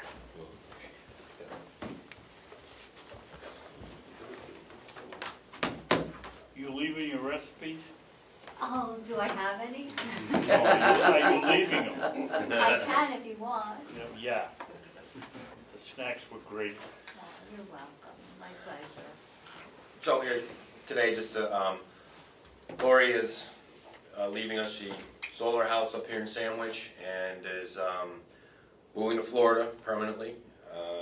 She has been with us, myself and the major actually, when I promoted him out to be in administration, and myself, she'd been with us, with me, less than 6 months when I came on the job. Helped us along and changed how we did our billing, organizing the front office, how we do visits. The list can go on and on and on, and I don't think we'd be as successful as we are without her. So it is sad to say that, you know, June 27th is her last day with us. But we want to come over to say, let's say thank you to you guys while she was here, and I'm sure you guys want to say you guys all met her and have seen her over there. As you know, she's painted the whole place in there, decorated, done above and beyond what normal people would normally do in that job. She's taken a huge role that is going to be missed by the county. Since I've been here, 3 years now, and I've had an opportunity to meet Lori, know her, work with her. She's always been more than cordial, more than helpful, and she makes a good apple pie. I've never seen such a big apple pie. But I know, Lori, that on behalf of the Carroll County Board of Commissioners, they would like to present this to you, and they've all signed it, and I'd like to take the opportunity to read it. Service appreciation goes to Lori Baggio. You are very appreciated and will be deeply missed. Thanks for all that you've done for Carroll County. Good luck in your future endeavors. And it's signed by all three commissioners. Thank you. And if we could get a photo op for you guys, it'd be wonderful. I wish I wore a tie.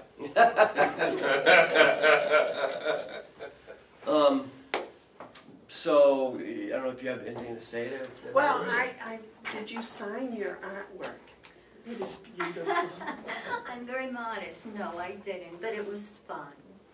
That was, when I first went in there, that was just so impressive. It Thank really you, was. thank you. It Thank was you very for- therapeutic, because it's a little bit of a scary place in the beginning. So it helped me ease into a more home-like setting and made me more comfortable, and they allowed it, so I appreciate that. I'm amazed they're allowing you to leave. I'd be scared. We don't have a choice. You might hear clanging behind you the 27th when you walk It's in. bizarre, because I was actually apprehensive to move, because I'm so happy here, and I really love everybody. So it was between something I really love and something I really, really love. It was very difficult. Well, Well, we you've been a certainly terrific appreciate it. employee for the time you've been here, and I want to wish you the best. Thank you. I appreciate that. I've observed over the years that Providence often places sweet people in difficult spots. And I would never think that anyone as kind and as caring as you would find yourself with prisoners. But yet that seemed to be perfect for both you True. and the prisoners. Very true. God bless you. Thank you. Thank you. Her outlook has changed differently since she's been was first hired. She was very apprehensive. You go first time inside that jail and hear that first door locked behind you, and you can't get through a next door until somebody opens it up. It's very shocking for somebody who has never been in that world at all. So it was an eye-opener, and she's done fantastic. Dealing with the inmates and staff. And dealing with the visitors on a daily basis is very, very tough. The situations they're in with the children, with everything, that's why a lot of stuff is the way it is. She's even finishing a bench that we have out there that is started, and most of it's on is, what's it called? Mandela's. Mandela's on it. So it's really, really pretty. And then the inmates will finish the next parts of it back out there for the kids, because it's a chest with their toys in it that we had that was kind of plain, and we wanted to paint it up. And she's finishing that last project to make it look nice in the lobby. I hope they made apple pies for you. Oh, I got other stuff. But it was a nice little family. So, have you met the new person who's gonna replace you? Yeah, And- yeah, she was my choice. Oh, good. She reminded me a lot of me. Italian, had a bakery in Conway, cupcakery, and pizza, had a pizza parlor. And same mentality, same attitude, happy-go-lucky, friendly, open-minded, which is really important. And I just think she's gonna be a replacement, definitely a good replacement. Well, you can't be replaced, but someone can step in and continue what you've started. Yeah. But you can't be replaced. Thank you. You have been a godsend, I appreciate that. and you will be in Florida. I hope so. I know so. It seems to be a struggle so far, because there's such a mix of people down there. And at least here, we're really all alike. People that are alike tend to gravitate to each other. But there, the exposure that I've had it's such a vast difference. So it's going to be a little bit of a culture shock for me. You'll be pulling down the average age, right? That's the only good thing. That's the only good thing. It's been my experience, though. Deep down inside, all people are alike. I hope They so. really are. And it's with the good things that you have deep down inside, I'm sure you will attract all of that. I'm praying for that. And the major here, was not much of a talker, but he's my rock, and she's my rock, 'cause as you know, I'm in a lot of different things and committees and everything else, and out a lot. It's these two that have made the place run. Without both of them, and these two working in tandem, really the things that we're doing over the programs, billing, everything, it just would not work. So it's these two that have really made us succeed. Well, congratulations, we need a picture. So, stand up and I'll take it.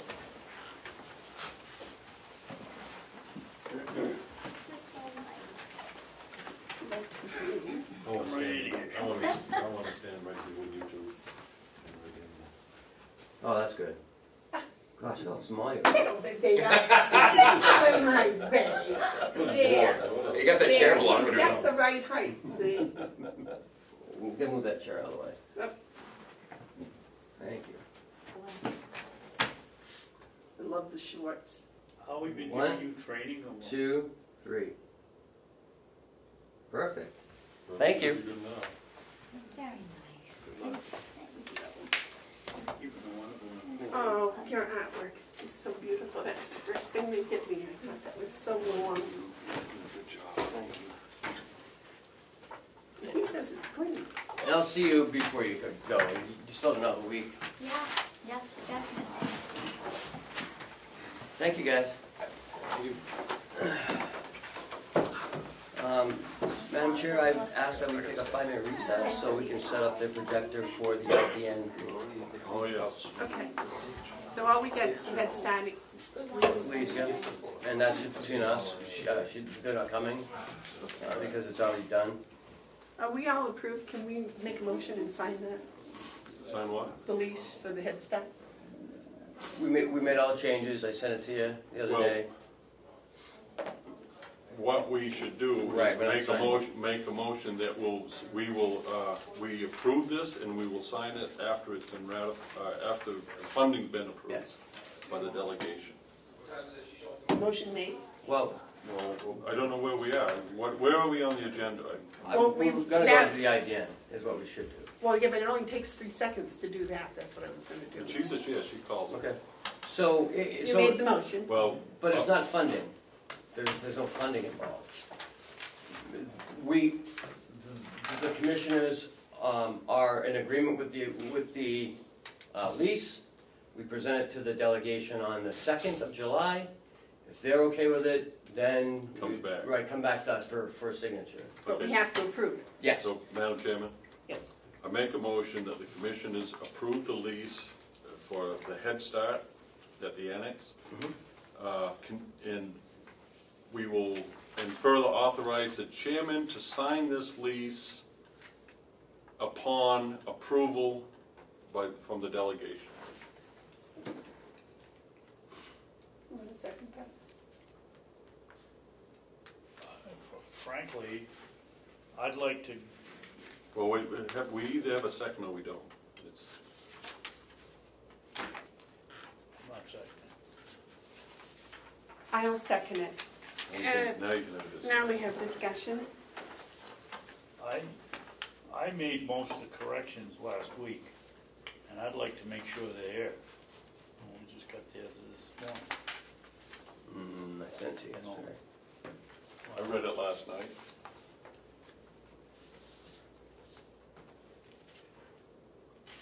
Okay, then may I suggest we table it for another hour?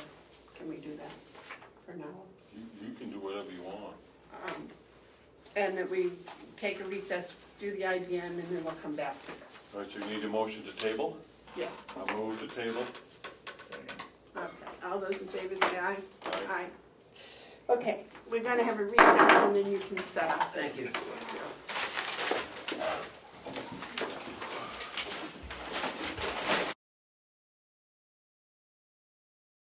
Oh, we got hay down, gentlemen. I thought that he separated them. We get hay down. Hold down, not hay down. Lay down, hold down. Get down.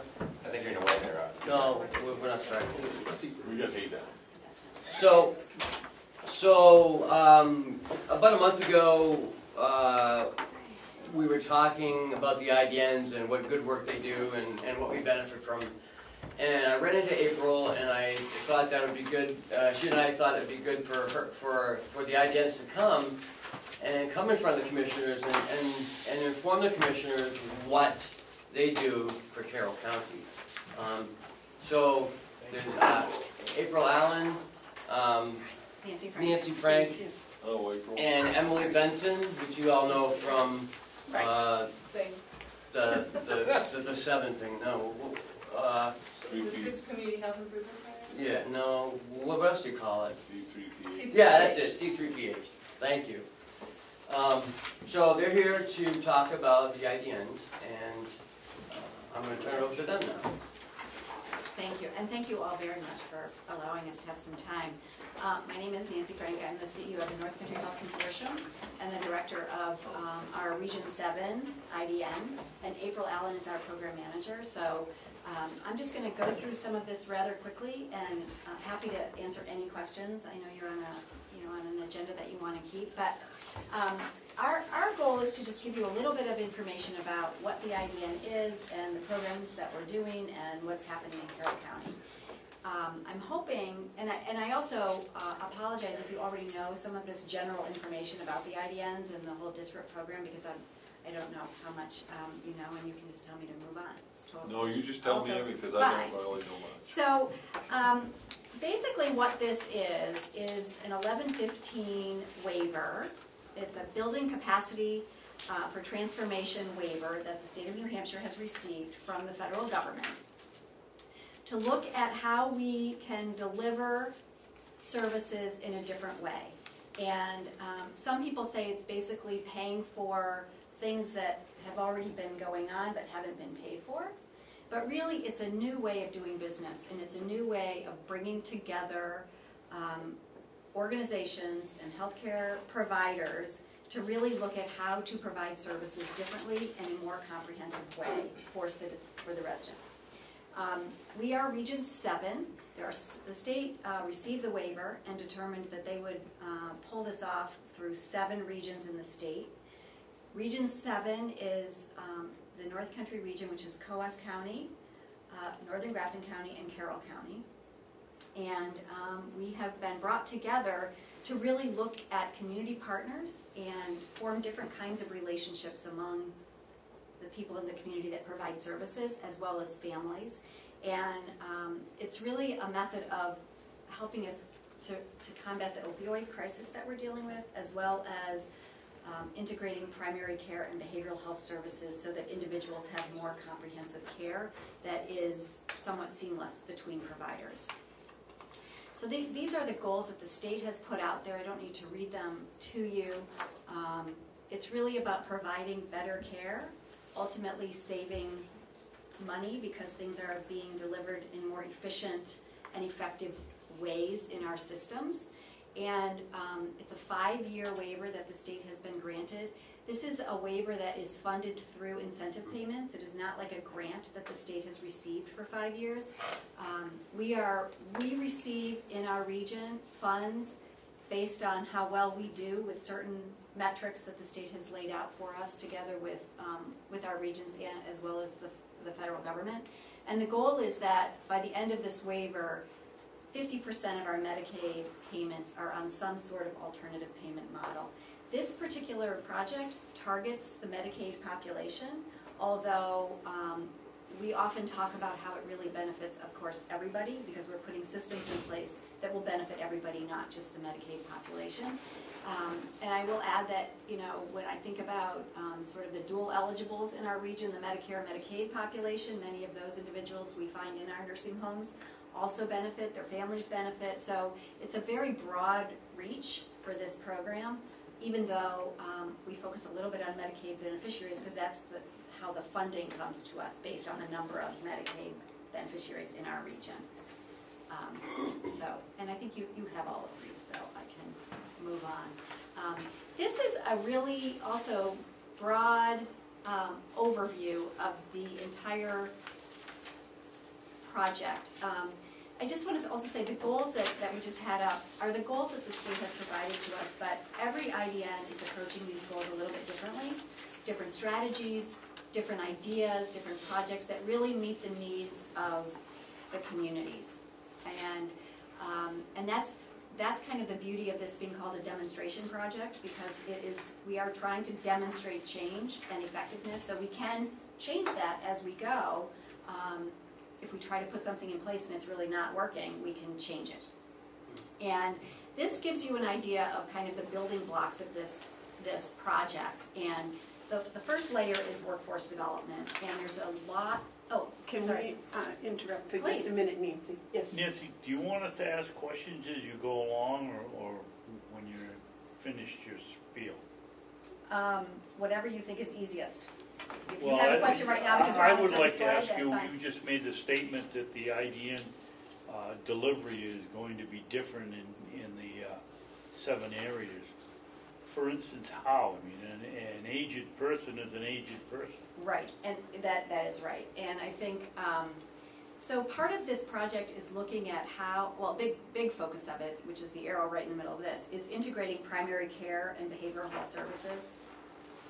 Because of the way that our region provides those services, we can connect, say, our community health centers with our hospitals. They can come together, look at primary care, behavioral health. Some of our community health centers have behavioral health in their systems already.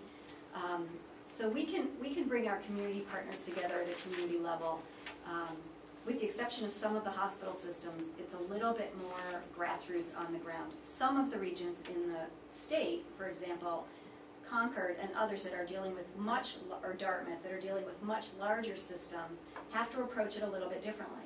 So the goal is to integrate services, but for example, in the Dartmouth region, they have really focused on one primary care practice and one behavioral health, community mental health center to bring them together to start their projects. Okay. And we can do it differently because of the players in our region. Does that Yes. kind of explain? I just wondered whether yes. it Yeah, does. yeah. Since we're interrupting, may I? Sure, sure. A lot of times, when something new comes in front of a board, the board members will feel like, well, I'm supposed to know what we're talking about. Well, I don't know what we're That's talking fine. about. That's So- kind of why we were hoping that we could be here, yeah. So what I wanted to ask you right on the very beginning, could you explain to me, no, not this beginning, the bottom line, workforce development, recruitment, retention strategies to increase behavioral health workforce capacity. Can you just briefly tell me what that means? Yes, and I'm gonna talk very briefly in a minute about some of the workforce that we've actually been able to increase in Carroll County through some of the IDN funds. So My thinking, my way of learning is building from the bottom up. Yeah. So you need to explain to me what your needs are at the workforce level. At the workforce level. So at the workforce level, it's really about looking at providers that provide primary care services, behavioral health services, which is a whole range of types of professionals, as well as people who provide substance use disorder treatment. Okay. And part of what we are trying to do in this project is to look at those needs and then to be able to help to actually support some of those individuals that get recruited to the area through some of these funds. And that's, it's a big push because we know it's at the bottom of this because none of this can happen without the workforce. Right. So some of our funds have been used to help recruit. Some of them have been helped to incentivize providers to come to the area. Some of these funds are used to offset, let's say a provider wants to participate in a training that the IDN is doing around substance use disorders, for example. Some of these funds are helping to support that time. So it's not only recruiting them, but it's retaining them so that they can improve their skills and that they want to be in some of our more remote areas. And to really identify where the gaps are in providers that we all have all over the state, particularly in some of our rural communities, and how can we help make it a place that they want to be. Is there a shortage now? So I think I would look to Emily. I think that, and I'm not saying that you would know exactly, but I think that what we are finding is that there are individuals also that are already here. So I'm not going to answer your question specifically, but one of the things that these funds are able to do is increase skill set, provide additional training. We have providers who are now in Carroll County that are being trained to be providers of medication-assisted treatment for individuals who have substance use disorders. So that's a pretty involved training that we can support and grow the workforce that's here. My sense is that there's an ongoing behavioral health workforce shortage in our entire state, including Carroll County. That's my point. If we're 7 out of 7, I guess. Yeah. Is there hijacking of people from one region to another taking place now. So I mean, I don't hear a lot about hijacking from one area to the next. I hear more about what is attractive for individuals to come to some of our communities. Okay, but if we train someone, Yep. Oh, right. Do they just go somewhere else? Do they end up in Hillsborough because of whatever reasons? Yep. And it's a good question. Yeah. It is a really good question, and I think that's the retention piece. So Yeah. what do we put in place Right. that makes people want to stay? And go ahead. Now, are these all nonprofit organizations you're dealing with? Most of them are. Yeah. Not all, but most. I think most of them in Carroll County are nonprofit. You know, I think that the retention piece really speaks to education, continuing education, continuing training, providing opportunities for providers to grow as professionals, to put them together. And one of the things that this project is allowing us to do is establish kind of case conference groups so that individuals from different professional disciplines can come together, whether through telehealth kind of mechanisms or live, to support each other and work in some of these areas of integration. And that also helps with retention because it reduces isolation that individual providers feel. I think that I can't say that somebody's going to be trained here and not move, but I think it's our intention to try to provide the best working environment with what we can in order to retain them as well as their families. That's also a real challenge. David, you had another question? Yeah, recently at the Association of Counties meeting, we had, there was a discussion by the chief executive of Seneco Corporation, which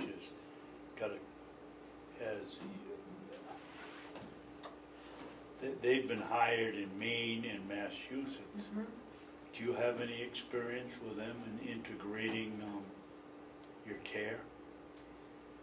We do not, and I'm not even really familiar with what they're doing. It's all artificial intelligence, and they're working with the person that's staying home and Yeah, the so touch screen, and it's interesting that you're they're working saying, with the doctors, and they have a little bracelet that Yeah. ships all I the know exactly what you're information. talking about, and there are other companies doing that as well. And at the North Country Health Consortium, our board has been talking about partners looking at just that, how to keep people in their homes, how to provide community health worker types of individuals, which we're also being able to train and bring on to this workforce in our region, to be in people's homes to help them use some of that equipment. Isn't this the idea of the IDNs is to come up with ways to deliver these services?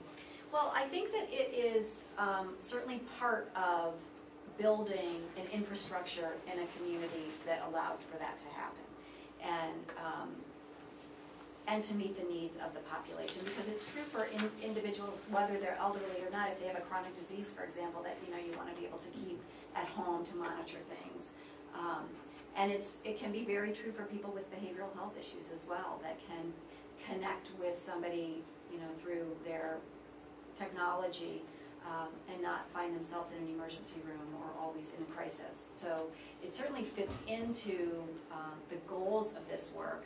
I cannot say that any of the resources currently are like going to a company like that, but I do think that it certainly speaks to some of what we are trying to do through the IDNs. And another big piece of that, and this also speaks to the kind of this looking at different ways to reimburse services, is how do we pay for that? So how do we set that up in somebody's home and have a community health worker or somebody that works with that individual and make sure that those services are reimbursed so that we can maintain them.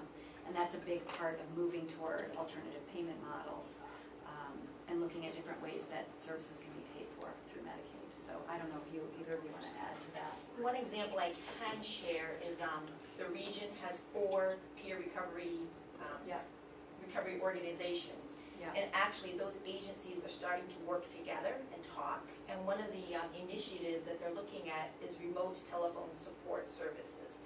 So like a peer recovery coach being able to work with a client in need, even if they can't have that face-to-face meeting because of transportation lack of, it's going to be able to use technology, even if it's just a telephone call, to work through the needs of that patient. So IDN funding to potentially support that type of thing. Yeah. Our funding is dispersed currently in a request for proposal process. So it's kind of them, the organizations requesting money to do these innovative ideas with guidance from the steering committee and other strategic initiatives to make sure it meets the goals of the IDN. So those conversations, first call is on Thursday, this coming. So it's kind of ties to what you're saying. Yeah, for sure. Right, which also does make me also want to just add to that about the governance structure of the IDN. All of the IDNs, we've been required to put a governance structure in place. So we have a committee structure with a steering committee that makes kind of final decisions about how the funding is distributed throughout the region. We are the administrative lead organization, but we don't make these decisions. We really manage the process, and we have staff that helps support a lot of this work. And we manage all of these proposals that come in and get them to the right committees to be reviewed, but we are not the ultimate decision makers about how the money is spent, so, which speaks just to those. And I think another piece of this as a demonstration project is that it allows for innovation, similar to what you were asking about and what April is talking about with the recovery centers, to look at new ways to deliver these services. So there's a lot of exciting opportunity, I think, and I believe that the IDN is helping that happen. I believe that people who may not normally be sitting at the same table are now sitting at the same table in order to try to work together on some of these issues. So, should I? Go ahead. Thank you. Continue. Yes, I hope that's helpful. So basically this is the overview. So the workforce at the bottom. The next layer is health information technology. Much of our funding has been used to set in place some infrastructure around sharing data, putting in place a shared care plan, which it sounds bigger than it really has to be. It's really sharing some basic information among providers to make sure that people know, like a primary care provider knows when somebody showed up in the emergency department, they get a notification, and then they can follow up with that individual to hopefully keep them out of the emergency department in the next time. It's providing more communication among providers and community-based organizations that are involved in people's care, particularly now when we know that many of these systems have electronic health records and other things that don't talk to each other.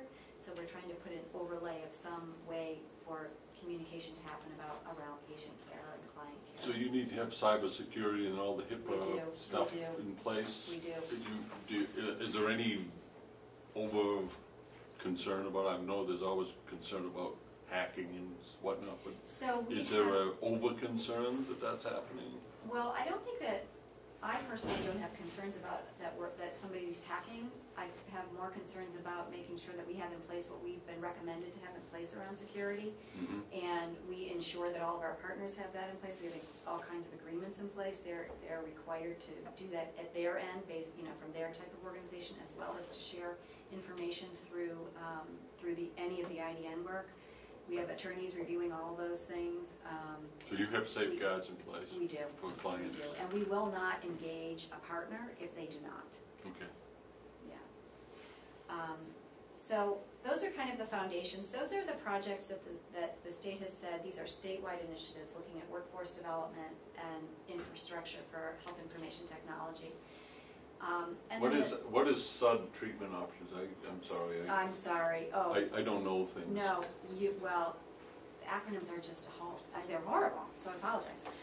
That's substance use disorder treatment options. Thank you. And then it's expansion of intensive outpatient services. Okay. And medication assisted treatment. Okay. That's all looking at the community-based project that we have in Region 7 to expand those services throughout the region. You're taking the time to explain those acronyms. Helped me tremendously. Thank you. No, I'm serious. No, it's too many of them, and I apologize for them even being there. It's not your fault. So the arrow is really kind of the crux of much of this work, which is to integrate these core teams of primary care, behavioral health, substance use disorder treatment services, sharing these workflows and protocols so that it's pretty seamless for individuals going through a system. And then each of the rectangles in the middle there are the 3 projects going on in Region 7 that the region decided they wanted to choose. So we were kind of given a menu from the state in the very beginning and required to choose 3 community-based projects. And these are the projects based on need that our large group decided they wanted to focus on. The first one is looking at how individuals transition from Department of Corrections out into the community, from the hospital out into the community. Much of that work is happening here in Carroll County through corrections. They are trained in critical time intervention, which is the model that we're using for care transitions. Expansion in substance use disorder treatment, and the rest of those is happening. We are having more providers trained as medication-assisted treatment providers. And as April mentioned, peer recovery support services are being expanded in Carroll County as well as throughout the region. And then we're also looking at projects around enhancing care coordination for high needs populations in the region.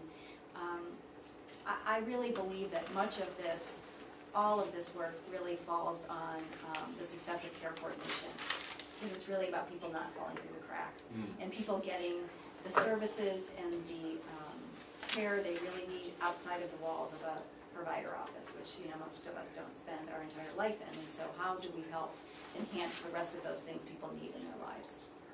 Now, that is where the Medicaid, Medicare people would also come under here. I would think so, although some would also be accessing substance use disorder treatment services in a variety of settings. Okay, which brings up, well, no, I'll wait for the next slide. So I'm just going to keep going unless there are other questions. No, that's fine. Okay. Oops. So these are the partner agencies in Carroll County that we wanted to just let you know. Some of them on this list, for example, like Granite State Independent Living, they're regional and statewide partners. So some are specific to Carroll County. Then there's like Northern Human Services, which is Carroll County, Grafton County, Coos County. So some are specific to this county and some are larger. But this gives you an idea of the partners that we're working with. In order to be a partner agency, you have to fill out a participant form. The state has to approve it, and again, we won't be sharing any information or data with any of these organizations if we don't have agreements with them around security and all of that stuff that we just talked about. Okay, so now my interruption. Yes. Several of these are employed by BEAS, the Bureau of Elderly and Adult Services, to do management programs, right, or are participants in their management programs. So is there, obviously there's an overlap, but is there an intermingling of that? So I think the answer would be yes, as far as I don't know specifically. So I can't, but I would think that if any of these organizations, and these guys can probably speak more specifically, are involved in this project, they are bringing individuals like you're talking about to the table to talk about the specific goals of this project. Maybe they have individuals that work there. We're also incredibly careful about not double dipping into any funds that come in. So if they're getting trained through BEAS to do something, if we're going to pay through IDN funds to train them, we want to make sure it's something very different that they wouldn't be getting otherwise. That kind of, we're careful about that, but that doesn't mean that those individuals wouldn't be able to provide services, be trained perhaps in critical time intervention to help their clients or patients as they move from different settings within the community.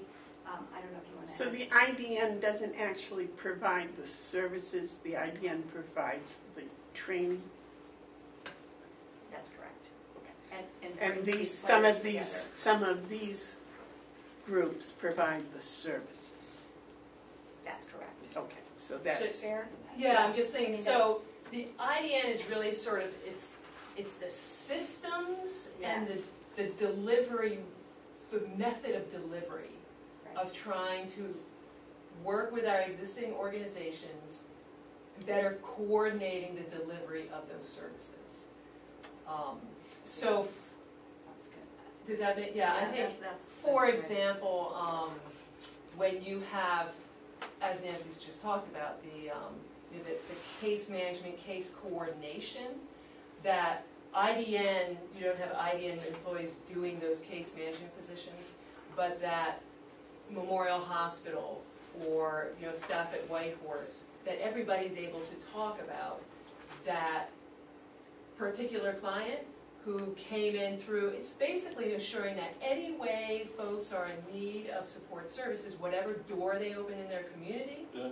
is connected to all the other doors. Yeah. And it's been really fascinating.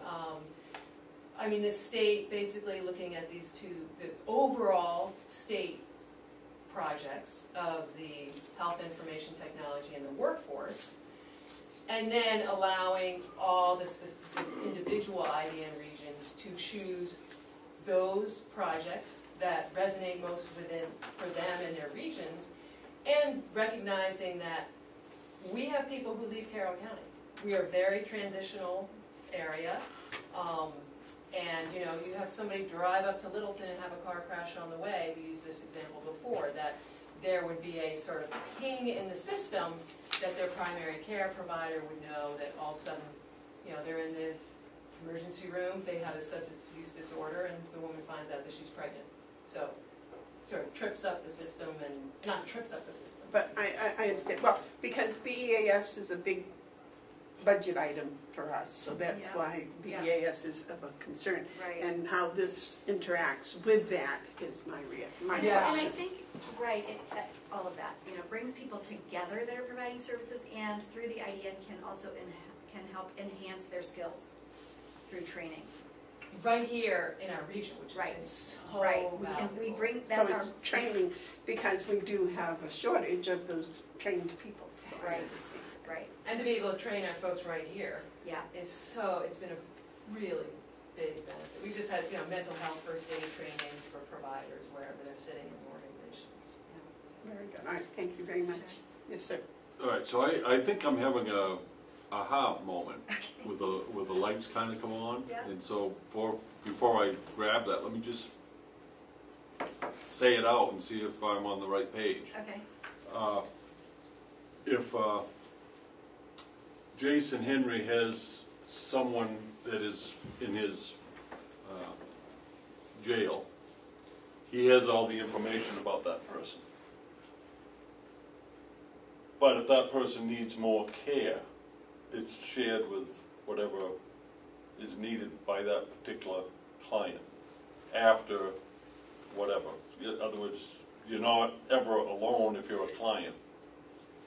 If you can go from one agency to another, at least your information is shared.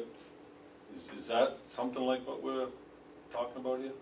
Right. Yeah, you're talking about I shared think- information, and if you're, a couple things, one is shared information, one is handoffs as well too. Say get the hands off, that's what No, I'm trying. a handoff, so actually, Yeah, like handoff. our case manager working with Right. community case manager, our Right. case manager going to the first initial visit somewhere, doctors or whatever, and then transitioning with outside partners, so this person, yes, always has the information going with them to the providers, and has a support system going with them, which is the most important piece, so that I hopefully will have that tie-in and not relapse, or have somebody supporting them to help them with their phone calls in the next place, helping them to make sure that they're connected to the places they need to be. So there's no gap, that's what part of it is, there's no gap in services, whether that be at the hospital, so where they're helping somebody transition to the next spot, so there's no break, so there's always a next piece right there for you. Well, it would appear to me that this would be essential to having both services provided, but also with the efficiency of doing that, which relates to better use of limited resources. That is exactly. Did I get the aha right, Emily? You got it, and I'm saying, yes. Yeah, I think that's, yeah, I mean, I think the big thing is yeah. really empowering the individual Sure. to understand what is a very challenging system. Mm-hmm. But to really, oh, okay, so this is where, and as opposed to always responding to crisis. Yeah. That when folks, Yeah. the car breaks down, they can't get to their job, the rent is affected, how to, okay, homeless outreach through Tri-County CAP. Yeah. And providers asking those questions when they are experiencing, having those screening questions where you're asking, how are you feeling today? Not good, really, why? And what those connections are that need to be made so that you do have a home. So you really are minimizing the negative impacts of bureaucracy might have, intentional or not intentional. And we've created, I think that's, yeah. with that Perfect trust example, program, the trust program that started, we brought in, I think it was stakeholder like critical friends. We brought in critical friends to be part of that. This is all a bigger overarching piece with that, because we have offered through the IDN as well trainings at the jail using IDN money, so they have a space to go, and things that are really needed for capacity and workforce that they also need as well too. So create those partnerships. It gives our programs people their contacts, their reaches of who they can reach out to, and vice versa. They can call us as well too. We know this person inside there, they had some of these issues, so we can work with them. Because Northern Human Services also, in the beginning, helped out, and they're a big piece in this area as well too. And we have somebody from Northern Human Services that's 2 days a week with us. So it all ties in. And as I sit also on the steering committee as well, listening to all the proposals and where they're going and ideas they have, and how everybody's trying to overlap with everybody and everybody's trying to work with everybody. So it has been interesting to past couple of years watching how it's going. Good. I like it.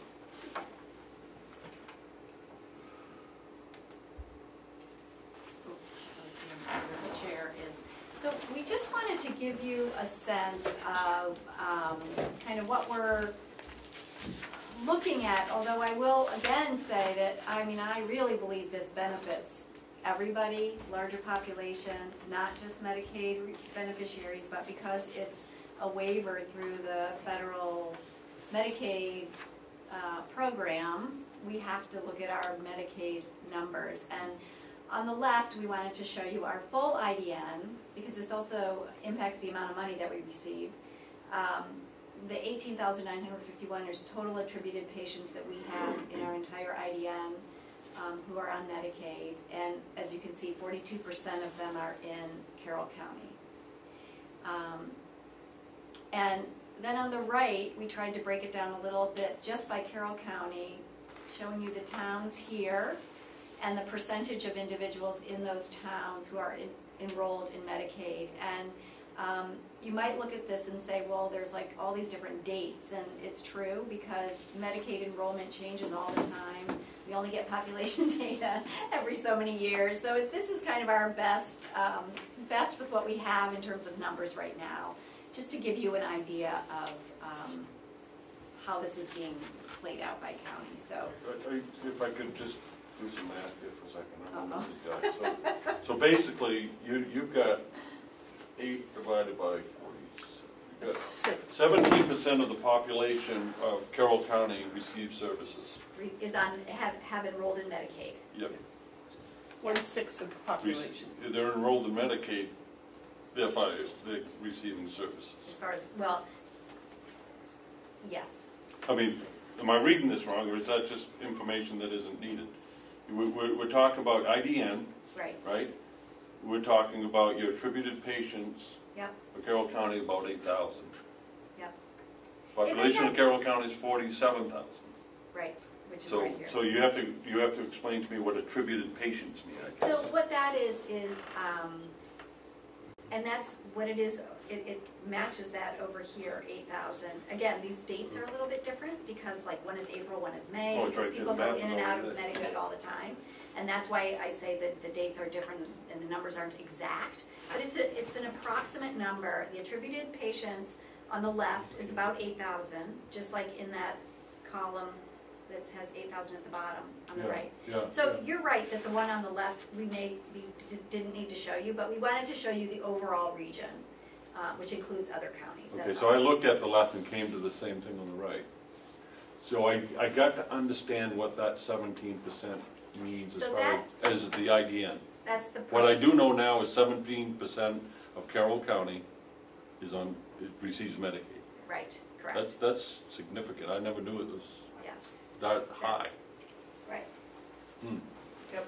But what does that mean with the IDN? Well, What does that Well, I mean? think the big thing is that was, well, first of all, that was how the IDN regions were created. Sure. In terms of looking at those numbers. But then in terms of the IDN, it's a way to measure if we're making a difference with the programs that are being funded, using that population based on the billing models for those services. Got it. So we had to pick somebody, but Yeah. for those services that are provided within primary care, whatever, within the setting, they're Sure. not going to necessarily ask, because again, you're changing the systems Sure. that it will apply to ultimately Yeah. everybody. That a case manager I might need, not myself being on Medicaid, but I have an issue with housing Mhm. or behavioral health, those health information technologies are in place. Yep. Does that sound good? But people, not all of the people you deal with are on Medicaid. Yeah, they are. Well, I think that it's, the measures that we are sort of judged on in terms of getting funding is only Medicaid, but when a system is put in place, everybody's benefiting from the system. Well, that's what I'm saying. So like if you show up in the emergency department, you're not gonna get any different service because you're not on Medicaid than you would if you're part of the IDN. So I think that's kind of, right, I mean, I'm just repeating ourselves. The whole system is being changed. Right now, the focus is on the Medicaid population because that's how the funding stream has been worked out. And that's my point. The importance of this is it ties to funding. Correct. And yeah, I can see it. Yeah, and to Emily's point also, when we are measured, the state is able to go into their Medicaid data and look at measures and look at how utilization has changed from that particular population. Sure. Well, I would think the data collection going forward is huge. Yes. I mean, it's beyond. Beyond. Yeah, it's huge, and right. But we'll help tell our story, I think. Yeah. Pretty significantly, we hope, over time. And that's the other thing about data is it's only a point in time, and we're talking about relatively big systems changes that happen. Much of what happens is based on the relationships among the people providing the services in the communities, and that takes time. Yeah. It takes time. So this also, we wanted to just give you a little bit of insight into the particular organizations in Carroll County that have received funding to date. Now, this is a 5-year waiver, began in 2016, but we spent a fair amount of time in the first year just trying to figure out how to put a plan together to reach the goals that the state had put out. And then, as April mentioned, we put in place a system in Region 7 where organizations are required to send us a concept paper, and then they're invited to write a full proposal to access these funds. And we have a whole review process that happens. And so it's a process. So to date, these are the funds that have been awarded to these different organizations in Carroll County, and many of whom are involved with all of these projects that we've been talking about. Some are using them to hire new clinical staff, train clinical staff, get them advance their skills around medication-assisted treatment, incorporating behavioral health services into their practices. Carroll County Corrections, as Jason was talking about, has put in this Transitions of Care project. So all of them on this list are moving forward with really exciting projects related to all of those things that were on in those rectangles and with that arrow way back in that first slide. You know, I think How often this is for a biennial, no, I'm looking at down there, 17, 18, is that tied to the state budget at all? No, well, what's this? the funding is really the funding for the IDN is really on a calendar year. Okay. We get our incentive money every 6 months. So we can only award what we know we're getting. Sure. And we get awarded that money based on reports that we provide to the state to show that we're meeting the metrics that they've laid out for us. So is this all of 17 and so far of 18? Yes, So this could go up it could. as It 18 will. continues? It will. Okay. It This will. isn't what was allocated, this is what you have No, allocated. this is, so total allocation for the IDN that we have so far is, what did we decide? It's not the 2.2 million, You it's, want a total funding that we've received to date? yeah. You're gonna have to put a date in the total Yeah. funding you received to date so far isn't really what you wanna say. No, so what's been awarded are funds that we have already, Sure. that we feel comfortable awarding because we know we have them and we can put them out there. In this time period, the full IDN has received about 2.2 million. In the same time period? In this time period. Okay. And so 1.2 has gone to Carroll County, Okay. basically. And it's a project that every year, we're supposed to be, the state is awarding $30 million throughout the state. I think our total over the 5-year period is about 14 million into our region. Out of the 30? Is it 14? No. I wasn't listening It's to your too much, conversation, I was no. reading. 30 million? What's our total? To total region, IDN 7. Is over the 5 years. Total that Region 7 IDN can expect to get is roughly 14 million. Right. Over the next 5 years? Within the total period of the demonstration, yeah. Yes. before What's 2020. what are those years again? 2016 to 2020. Okay. And what's the You total state expected 14. allocation for that amount? Okay. So This is big. the total state allocation over 5 years is 150 million. Mm-hmm. We get 10%. So it's 30 million a year if you break it down that way. And then it's 14 million over the full 5 years. period for Region 7. Okay, So Region 7's gonna get about 10%. No, let's not worry about that so much. I mean, And it's based 10. on our numbers of Medicaid beneficiaries. That's what I was just gonna That's- say. And we have to remember that we have less than some of the other counties Sure, or some but- of the other regions. well, I'm just looking at us now. We over this 5-year period, Yep, can expect somewhere around $14 million, correct. of which you've received That's what two. we're checking. Right. No, actually, we received more than that. I'm Okay. going to get you the number here. We just looked at it the other day. I wanted Yeah. to get you a more accurate number, Yeah, though. yeah. Because we One just second. received a payment recently. But we should just also add that in terms of how those funds are expended over the course of the 5 years. So initial funding was really concentrating on setting up the infrastructure Sure. for the IDN, and then it shifts, and again, it's based on your outcomes. Now we're right in that mode of being really focused on the projects, that the funding is going to the organizations, and then we're looking at how are those projects going in terms of achieving those outcomes. So Emily, what I have is complete confidence that you folks know where to put the money. Yeah. I think what we can do at this table is to make sure that you're getting your fair share, because there is always that crumb off the table for the northern counties. Well, and I So- think the fair share is 14 attributed to million. the population, the Medicaid population. That's how that Right. has been decided, so. And it goes back, when you said, I think, that we know where to put that money, it's again back to this review by several layers of reviewing proposals to determine where the money should go. And I have to say that, so the total payment so far is 5.1 million.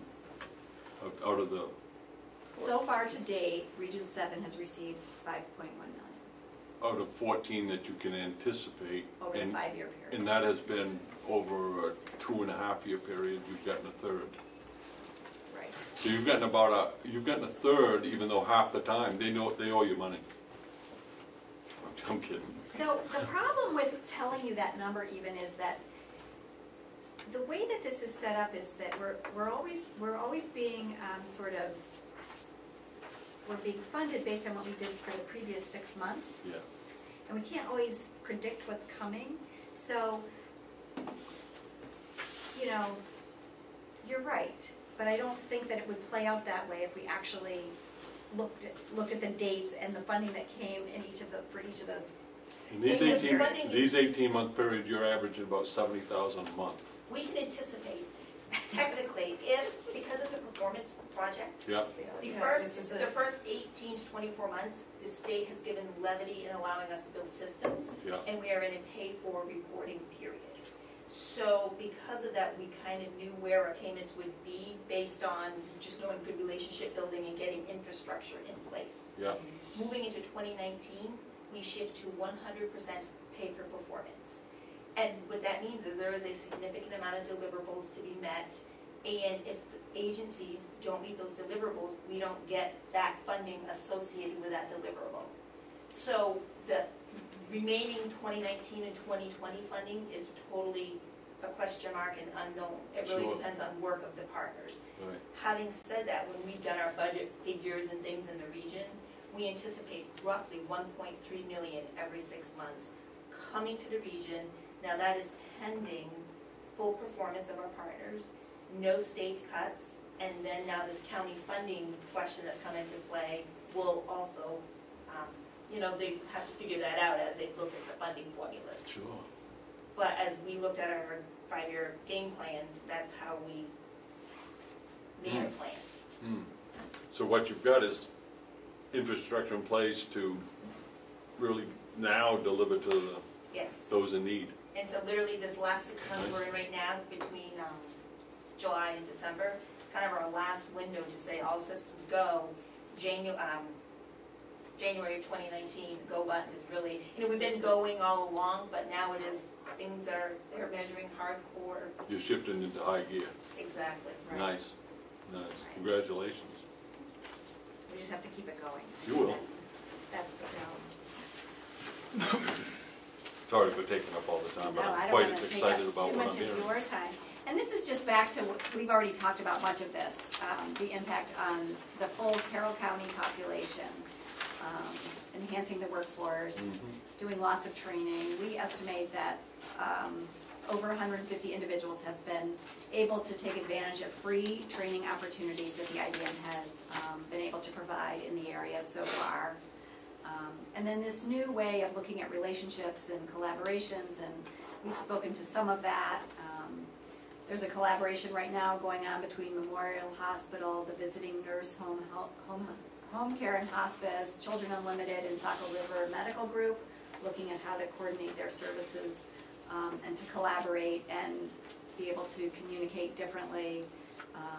As was also mentioned, there's a collaboration going on between White Horse Addiction Center, the Mount Washington Sports Recovery, Memorial Hospital, and other support recovery services. So there's multiple agency collaborations going on that these funds are allowing to happen in new and innovative ways, I would say. And then technology and this advance in sharing our technology and our information and our data. When you look at the workforce capacity, there's a lot of talk about workforce housing and not enough skilled workers and all that. But other than what I hear with people like you, there's not a lot of conversation about a healthy workforce. It's almost as though give them enough money, give them enough, a place to stay, and everything's fine.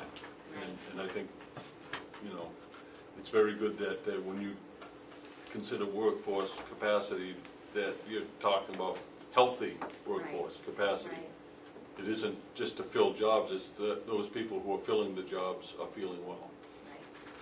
Right, and I think that's huge, and I think much of this, talking about benefiting the full population, I think That's much of what this is about, and allowing people to continue to work and perhaps get the services they need, perhaps get the substance use disorder services that they need while maintaining employment in an environment that is friendly toward recovery, for example. And I think it all speaks to healthy workforce. The healthy workforce capacity is huge, because I'm also on a school board, and it's almost tragic, some of the things you become aware of family circumstances, and it's tied to parents with substance abuse, Right. and that affects children. And Sure that's really, I mean, this is, I'm, thank you. Well, and speaking of the children, I mean, the piece with, you know, working with Jason in jail, when you see those different amounts attributed to the different organizations, that sort of masked some of that, as Nancy spoke to the collaboration with Memorial Hospital. So that was the organization that may have submitted that project. At the jail, bringing in the family support staff from Children Unlimited Family Connections Resource Center and providing those parenting skill classes, so that you look at really trying to, you know, reduce those recidivism rates and support, again, empowering those that are in their communities. Yeah, that's good. This is good. The thing I see is you're strengthening that feeling of community. And that, I think, is a big, big component. You know, It's a foundation for everything. Yeah. Yes.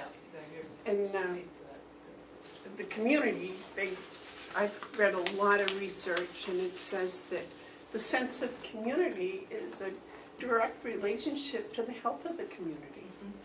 So I think that that's a very valuable piece that may not show on the surface at first, but I think in time it will, because it takes time to build community. That's that data. How do we measure community? Yeah. Just Yeah. put that on that tape. Yeah. So that's, Well, you know, if you have someone you can call on the phone and say, life sucks today, Yep.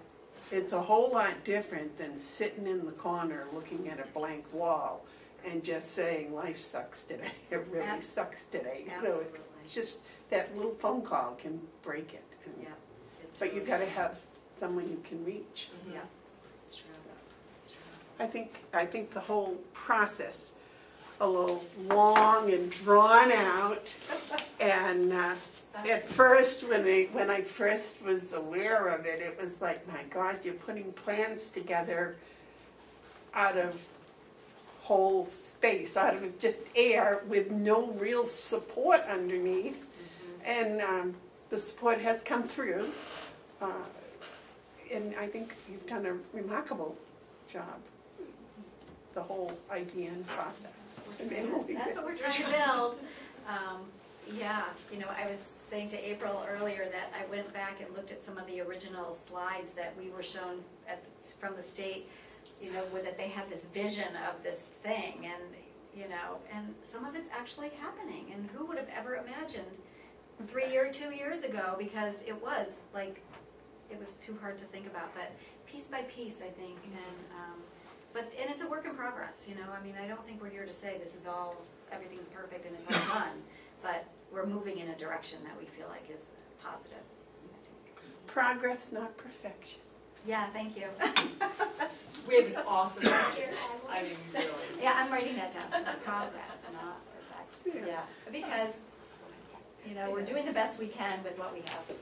Oh, I think you're doing better than the best you can. Wow. Because it's, I have to push it away because it still seems quite overwhelming. Yes, right. And then, so, yeah, and the last slide really here, we don't even have to go through, we've just been talking all about that, kind of the big impact and, you know, ultimately improving people's lives and saving money and improving quality. So, and that's our, that's who we are, and we are happy to answer any questions or give any information. I believe the commissioner is coming to the next delegation meeting, Commissioner of Health and Human Services, to talk about some of these funding questions. And I'm hoping that you know, Carroll County will get the information they need around the funding, because I know there's a lot of confusion around that. But we really wanted to focus on our piece, which is the program. So. Well, and I personally, as a commissioner, want to thank you for helping directing the funding to our House of Correction. I've been involved with the grant committee, and so I'm a little more involved maybe. But that's been a very important piece to Jason and his project over there. Well, he's doing really incredible work there. And, I thank him for doing and being such a strong advocate for the work that's happening there. So. Well, thank you. Mark, you had something? Yeah, you're not showing the last, oh, there it is, right here. Support your, this is what you're asking, so you're entitled to an answer. Support our work with your advocacy and your representation.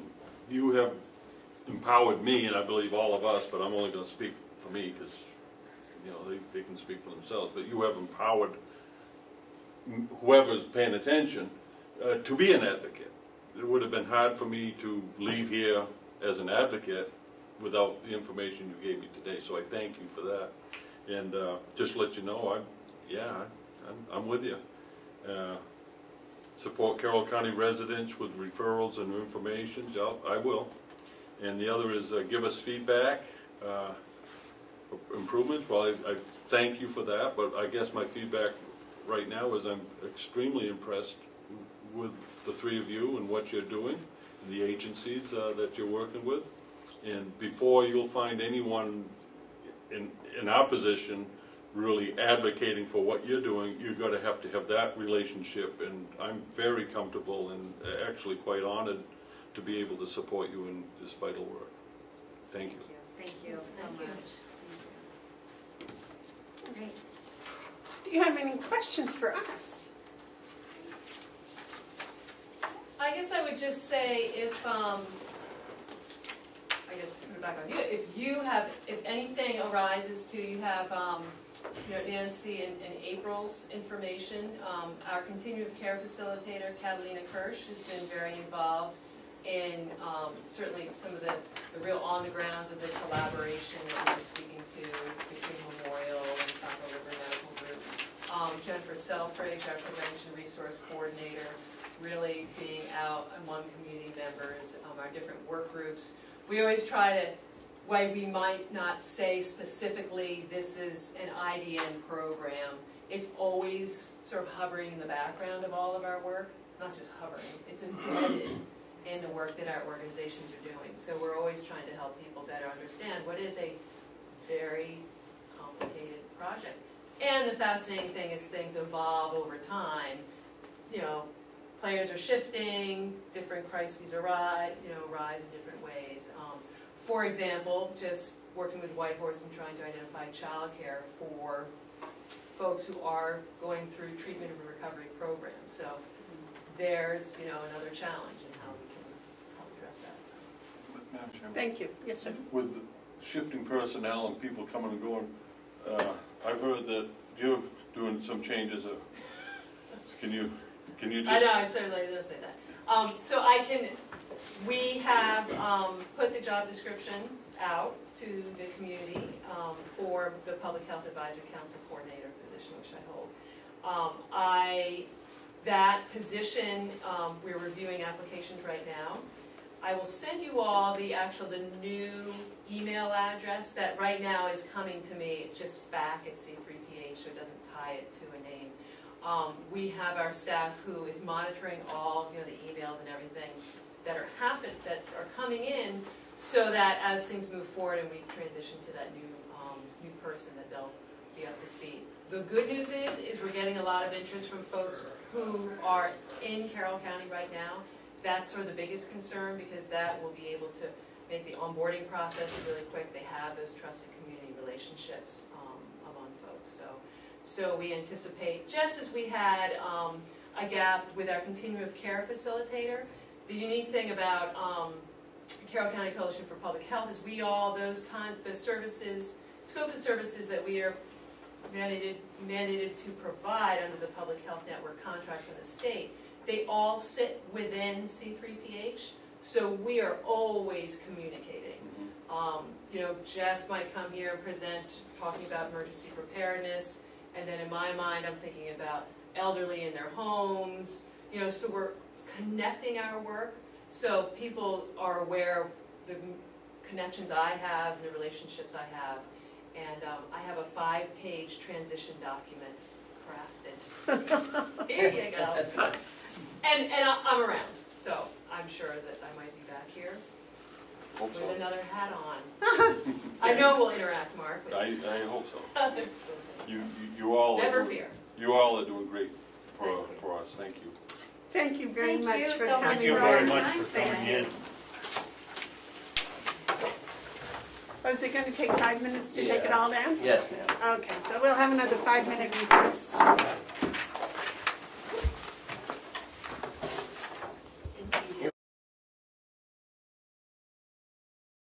Recess is over.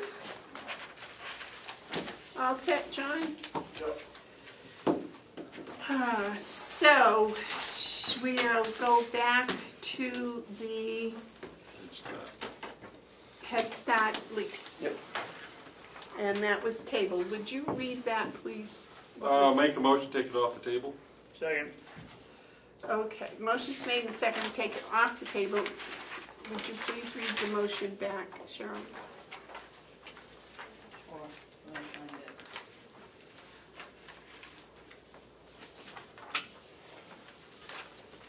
Commissioner Hounsell motion to approve the lease for Head Start and further authorize chair to sign the lease on behalf of the commissioner. Seconded by When it It's was been approved by the delegation. delegation.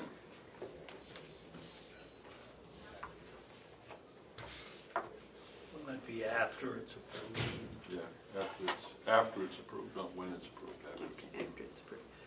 Okay, approved lease and signed Or upon approval. by. well, I like that better.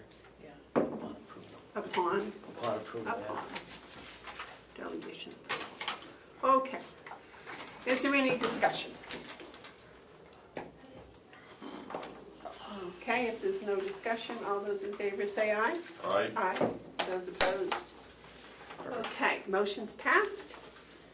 And upon delegation approval, I will act. Next is, Howie is not on the, No, he's on, up on my updates. okay. Hales. Hales location. Okay, we've got, I believe we should have one check to sign. Oh, we have two, actually.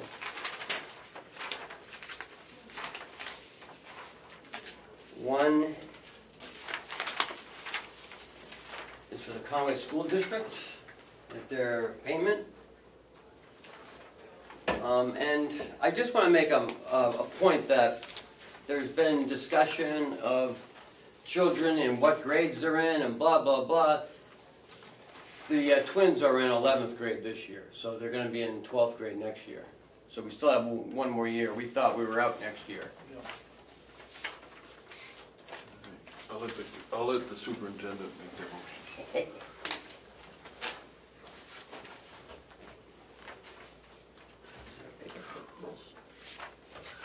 I know we didn't go yet.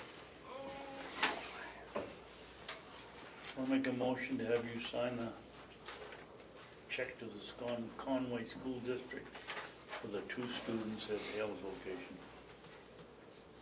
Second. You want to read the amount? Yeah. Amount is $66,256.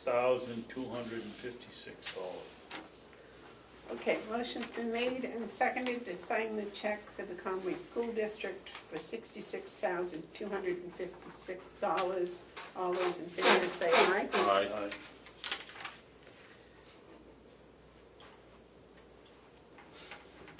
And the next one? Now, I suppose these two young ladies have the choice of going to Freiburg Academy next year or graduating for Kennett. I assume they're going to Suppose stay at Kent. I should check to see if they want to continue. Or will you, when you talk to the association president up there, will you find out how I get a hold of The association parents? president? Yeah. No, the We could do association has nothing to do Right, with it, I- but I gotta, I understand, sir. Yep. Got it. You want to get contact with parents? yes. Yeah, you can get that phone.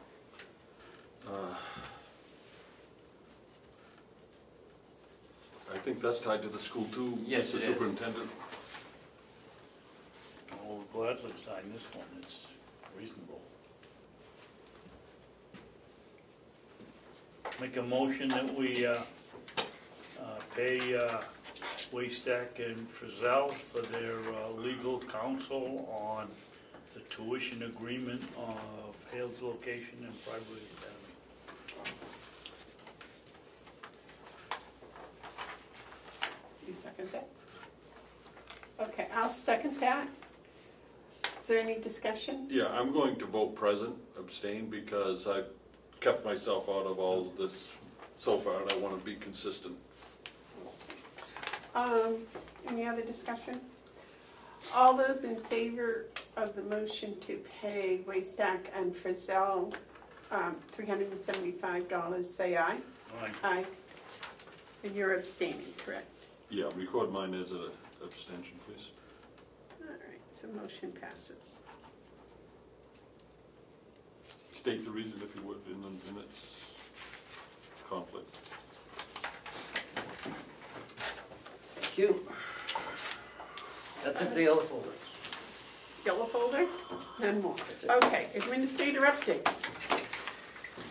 So, this is why Howie's here. Yesterday, Howie and I both received a letter from Henry Tittman. Littman, whatever. I'm sure he won't mind.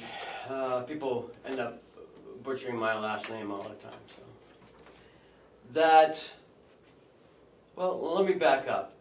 The presentation we went to with the Commissioner of Health and Human Services, Jeffrey Myers, when we were at the Association of Counties meeting. From what I understood and what Howie both and I understood, and also when we went to the meeting with all the county administrators and nursing home administrators with Jeff Myers, the discussion of ProShare and the funding of the IDNs were totally separate. We were going to get ProShare, which is the difference between Medicare and Medicaid in the nursing home, that we were going to get that payment and maybe a little more, and that they were looking at another funding source, and we would keep 1% of that total and send the rest back to the state as a pass-through, and they were going to meet with the delegation as additional revenue and have them accept it as additional revenue. That was our understanding. Yesterday we received a letter that talked about our ProShare. Our ProShare went up, how much, which I'm happy of. But then talked about we could keep 40% and send back 60% of the increase in the ProShare. We budgeted $1 million for our ProShare, and we got $1.5 million. $332,000 more than last year. Last year we got $1,192. This year it's $1,527,792. A difference of $332,419. And how we figured out that we would give back out of that $332,419, $199,451. At 40%. Right. No, at 60%. At 60%. At 60%. We keep 40. Correct. Of the addition. Correct. Of ProShare, it has nothing to do with IDN. It has to do with our nursing home. Right. So there's something wrong. We're getting two different stories. And when I first noticed it was when Commissioner Myers went to Belknap and did the presentation to their delegation.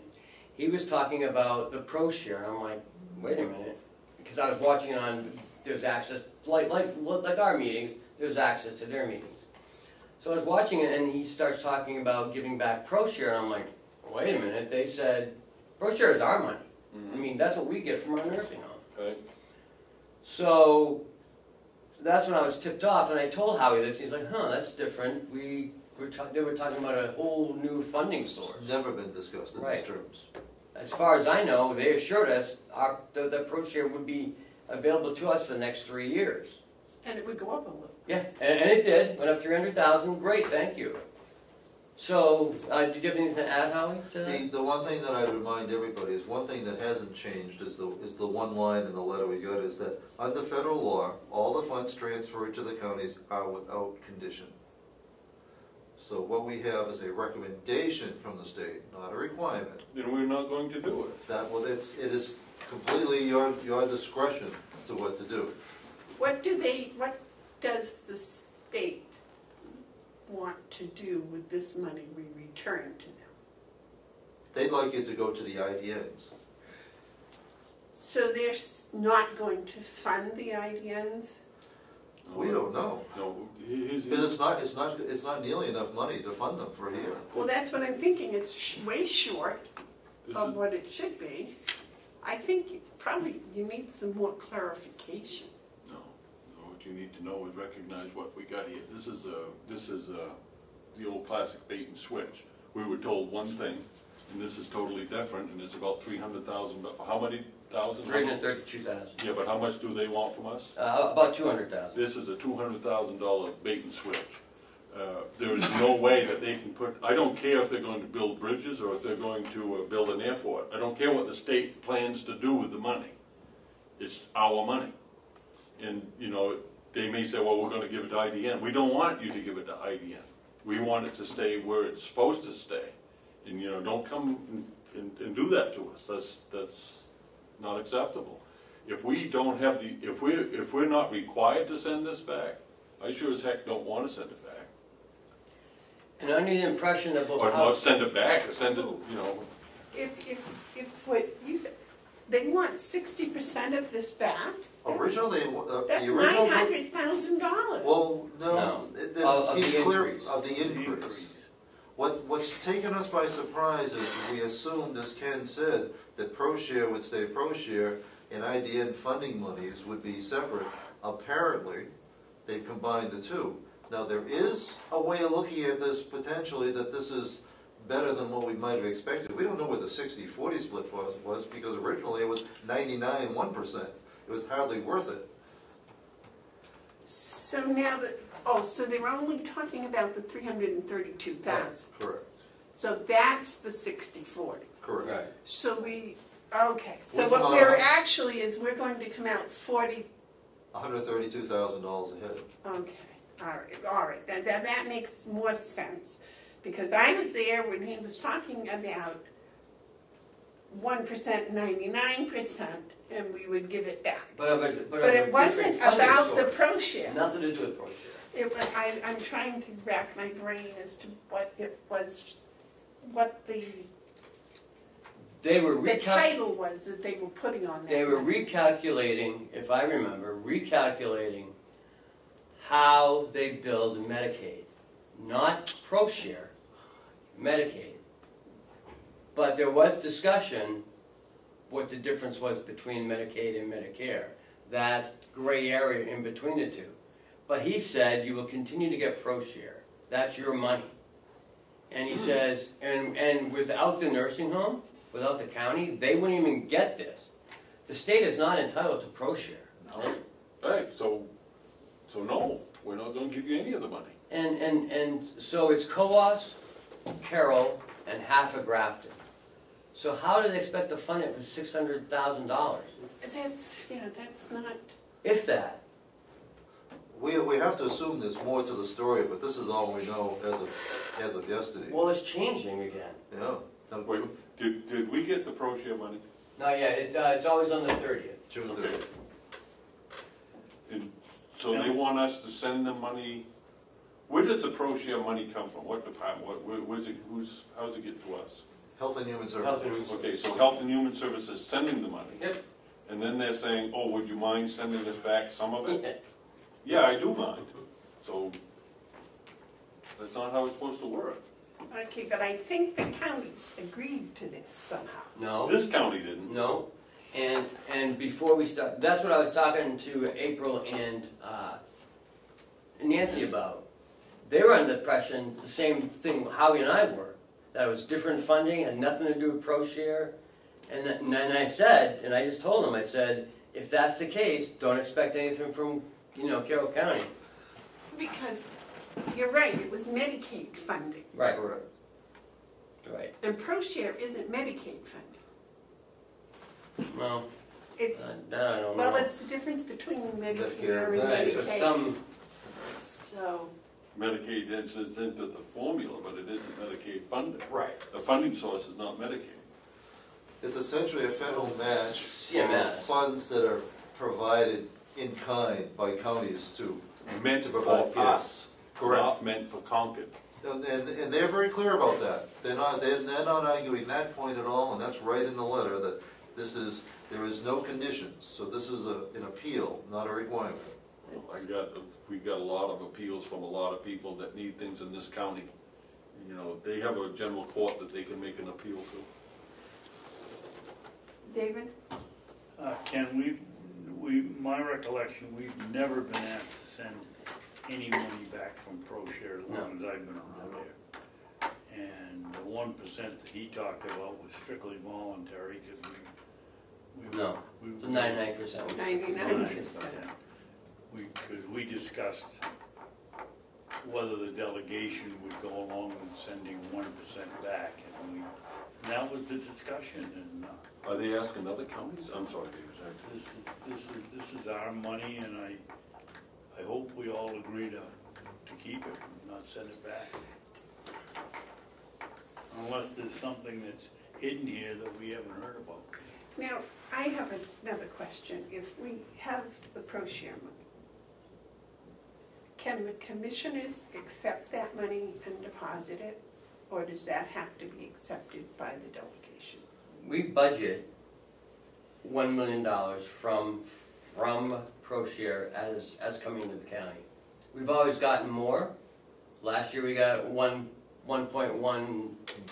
Almost 1.2. Yeah, almost 1.2 million. Yeah, so. And it just rolled into the fund.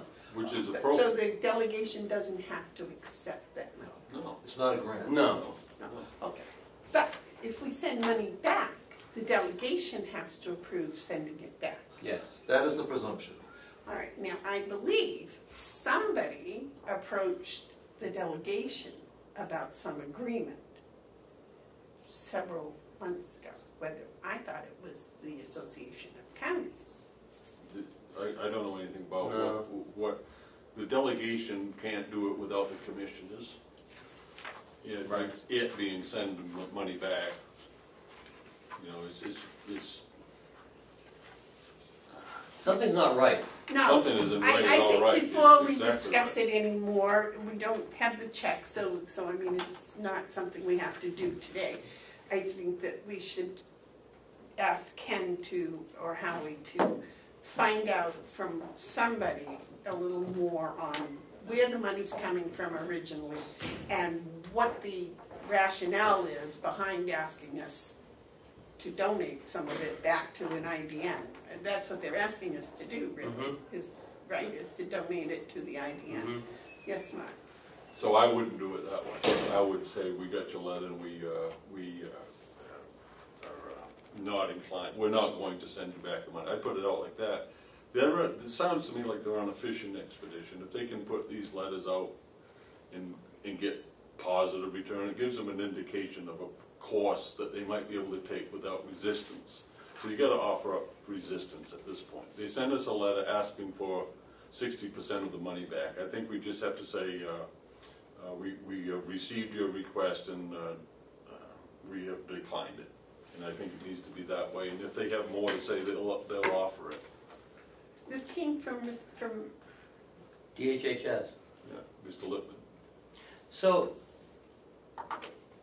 I just want to get clear that it's not about the IDNs. The IDNs do Right, great work, right. as we just saw. Right, it's not about the idea. It's not about the IDNs. We were told that the IDNs were funded, this IDN, $30 million for 5 years.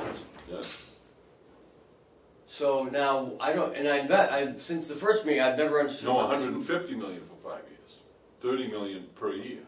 Oh, Statewide. statewide. Statewide. Right, all right, so 14, No, 15. but here's the thing, this request right here, if we were to buy into it, we have then made competition environment for ProShare and IDN. They're not competing now. But if the state allows them to have access to ProShare, then they are competing. And we don't need that. That doesn't help anyone. It helps Concord. Why did we get an increase in ProShare of $332,000? We were given hints by Henry Littman that he had found some way of getting matching federal funds for money that previously had not been disclosed for matching, uncompensated county funds. And I have to give Henry credit. Henry is sharp. And so, but we expected that was going to enhance ProShare, good for the county, but we expected that the IDN funding was going to be completely separate, and there was some interest in the 1%, 99%, because that was completely different money and possibly made sense. But even that money is at the discretion of the county. I can see this. But we don't know if that money is coming or whether this is that money. If this is that money, this is not what they told us Not at initially. all. And I think they're trying to balance some budget off of us. Exactly what they're doing. Exactly what they're doing. I can speculate Right. just simply say, we got your request and they're denying it, and see what happens next. Because, do you remember the initial discussion when Myers was so late? Yes. That they were talking about, CMS didn't like the way the state had their methodology or something, that they were leaving money on the table. Correct. So this was a way of getting all the money off the table. And it also identified 3 counties who aren't eligible for the full amount because of their cost reports. Which is interesting, Which is because interesting. Belknap was one of them, and he went to Belknap and he said exactly this. And Commissioner Myers never delivered on his promise to tell us what the numbers would be. No. This is Oh, the first that 2 we weeks. heard. I hear 2 weeks all the time. Yeah. This was a month ago. Still haven't heard from them. Well, no, we did. 1.5 million, I guess. I agree with Commissioner Babson. I'm not going to support sending money back. Not enough to get it. Why would we send it back? I mean, we always get crumbs. Why are we gonna send? I mean, that's crumbs for the IDN. I'll make a motion that we don't send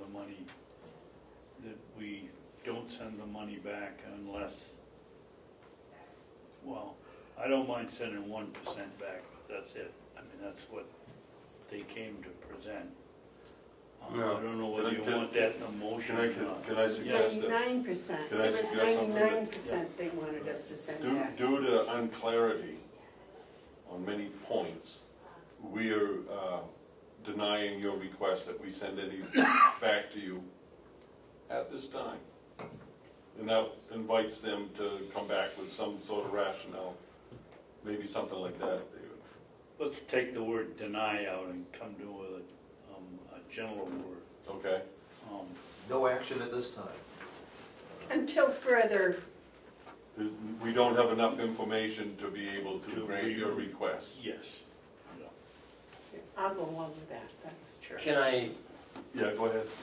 I'm sorry. Can we wait until we get the amount from the state and we get the check? Yeah, that's not a bad move. Let's deposit it That's first. not a bad move at all. Yeah, let's, we don't have to act right today on No. this. Well, we don't get the check until the 30th. They might be out of the 50 cents to send us the check. So Yeah. they better- Well, it's electronic. And that gives you guys more chance to dig into it deeper. And you're under no obligation to respond within a fixed time. Sure. There's no time period here. Let's get our check. This is open-ended. Just make sure it clears, and then Well, unfortunately, when they deposit it with an EFT, they can take it out just Well, as quickly. you guys understand where we are at this point. Mhm. Just go with that, just say, you know, commissioners are far from being convinced that this is anything we want to do. Mhm. You can do that, you We're can- very confused as to what the whole, And there's some reason to believe that if you agreed with it, it could still take delegation action. That's been untested. Nobody knows, is this a supplemental appropriation, or how that would work? But it would start, of course, with the commissioner's recommendation one way or the other. you know, I just get a sense, I have this uneasy feeling in the back of my neck. I just don't want to do anything. Well, here's the thing, if the state thought they had a right to it, they would have only sent us 40% in the first place. And we'd be sitting here all excited thinking we got Right. 40% more. Yeah. We got $160,000 more than we did last year, we'd be all excited about that. So they're up to something, But clearly, it's under federal law, it's county money. and that's, you And know, they acknowledge that themselves. yeah, I'm not getting about to. David? Yeah, Kim said something that I think is very interesting. If they send it to us electronically, you're telling me when it lands in our bank account, they can come and take it out? Why? It's in our bank account. Why does the state have the right to dip into That's where it happens. The same thing with our electronic deposits for payroll. If we pay someone by mistake, we can take it out. As long as it was electronic. If it was a cash check, we can't. Isn't there a time limit? I don't know that.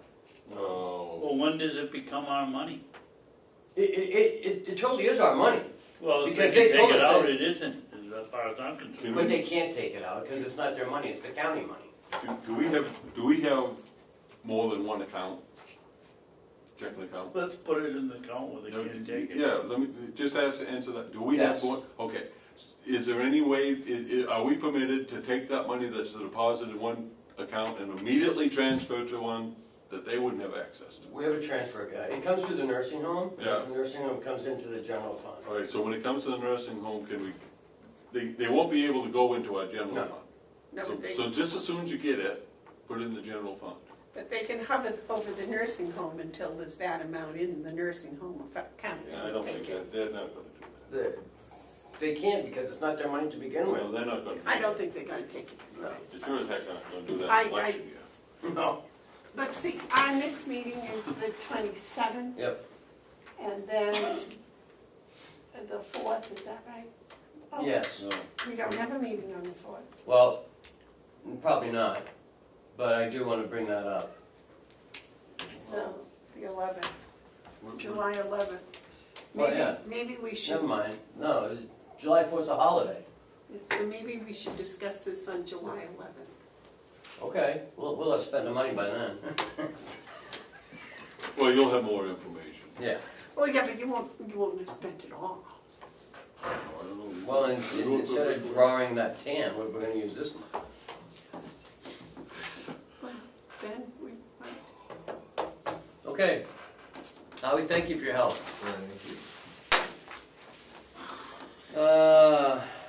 So we have a delegation meeting on the, it's been posted, it's been sent to the paper today, July 2nd at 9 a.m. Commissioner Myers will be there that day. I'm looking forward to this meeting. Okay. Okay. I've put together a bunch of stuff to send to the delegation, the line item transfer for the county attorney's office, the $6,000. I've, the first quarter, and the CBAs, and all the stuff that needs to be accomplished that day. I'm going to send it out next week. Do we have both the sheriff's and the nursing home? Yes. Okay. You're going to get the nursing home after this meeting. Yes, Mark. So on these CBAs, one of the things that I think we made a mistake on, we being the commissioners, is that we did not provide the documents to the delegation. the ratified document. And I think it's because we know that the delegation only approves the funding.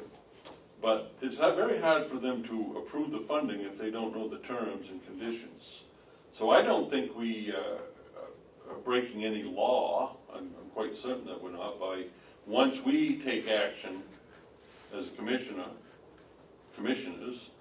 that we ratify this contingent upon the delegation. At that time, it can be and should be a public document. That's what I told the chairman. Okay, so we are going to make these. Yeah. Okay. Yeah. All right. Because there was some confusion about that last. There was. Yep. All right. So they'll get them today, No, electronically? next week. On the second. No, I'm going to send them out on the first quarter. Still not done, so it'll go out 25th. All right. So So they'll give them a whole week though. They will have had Yeah. time to look at it. Oh yeah. Ken, why, if we have it, don't we send them out now? Because it hasn't been ratified by you yet. I'm not going to send them. Well, no, the sheriff's has been. The sheriff, they already have the sheriffs. Oh, okay. They So, do. yeah, he sent it to them already. So So I'm just if we waiting. ratify this today, I'm just waiting for, I'm Then waiting you for could you. send we it to go them out today. tomorrow. Right. Yeah, or, yeah. The more time that we give them, the less they have to. But I like to send it in one email and one packet to all of them as opposed to, I know. like I sent you guys now in one email, you get the whole thing. I know you'd like to, but with the contract, I think it should be separate Okay, by itself. Okay. Only because there's so much riding on it, and if they don't understand it, let's just get it to okay. them. Absolutely. But everything else I can just send in one email, other than that. Yeah, but I think the contracts, they should have the, Just make sure they open. That's their business. If they don't wanna you're open gonna it. send them No, the no, red. no, no, You're no, gonna no. send Yes. them the red. He Yeah. sent me something that I couldn't open. He couldn't open it either. No. It was the Farm America contract for some reason. Yeah, so just make sure. What was it? Oh, you were? Oh. Yes, they're inexperienced. I wouldn't say that. So I think I've covered everything. Well, the Head Start lease. Yep, Okay. I'm done. All right, Commissioner updates? Yes, sir. I am still trying to figure out what we agreed to with the gentleman from Verizon. Wasn't he gonna get back with us when he came up? We asked him why we couldn't get unlimited data for everybody like most contracts. And he was gonna look into it and get back to it, in my recollection. I don't know what the rest of you. Why are you looking at? Don't look at me. I wasn't Well- even here. Yeah, he was coming back. You were gonna give us some information that we haven't got yet. Yeah, that's right. Let's, Ken, could you call him and tell him we want an answer? I will. Tell me what one county-wide contract. Correct? Yeah, that's what Well, we're you're aiming not, yeah, you're not for. gonna get that, but. I don't understand it. I was looking at the bills the other day. His is half of mine. Well, you talk twice. You talk twice as much. No, that can't be No, wait a possible. minute, no, wait a minute, no, wait a minute. This, we're talking about the monthly rate you charge, not how less I talk. It's all when you sign up. There are specials when Well, you yeah, sign I up. believe it. His is half of hers and mine. And it's, And we did it all at the same time. No, but it looks like it's a different service No. for you. you guys were after Mark. Yep. So Mark wanted it right away, and then you guys said, "Oh, I want one." And then he got his. He didn't use it for like 2 months. So Mark got his first. No, but it should be the same amount.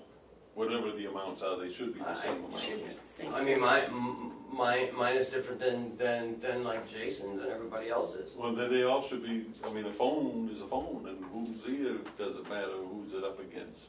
I mean, it's same Oh, phone, well, same when you sign company. up. Same service. Well, I'd call him up and tell him we want him back here. He said Okay. he wants to do it or else we're going out for bid. Okay. Anything else? No, except the pumpkins are growing. Did you get them, Gil? Huh? Did you get them tilled? Yes, I did. Oh, it looks good. It looks like a professional farm up there. My thumb is not very green, but much to my amazement, we've got some coming up. Did you see where I weeded around some of them? Pardon me?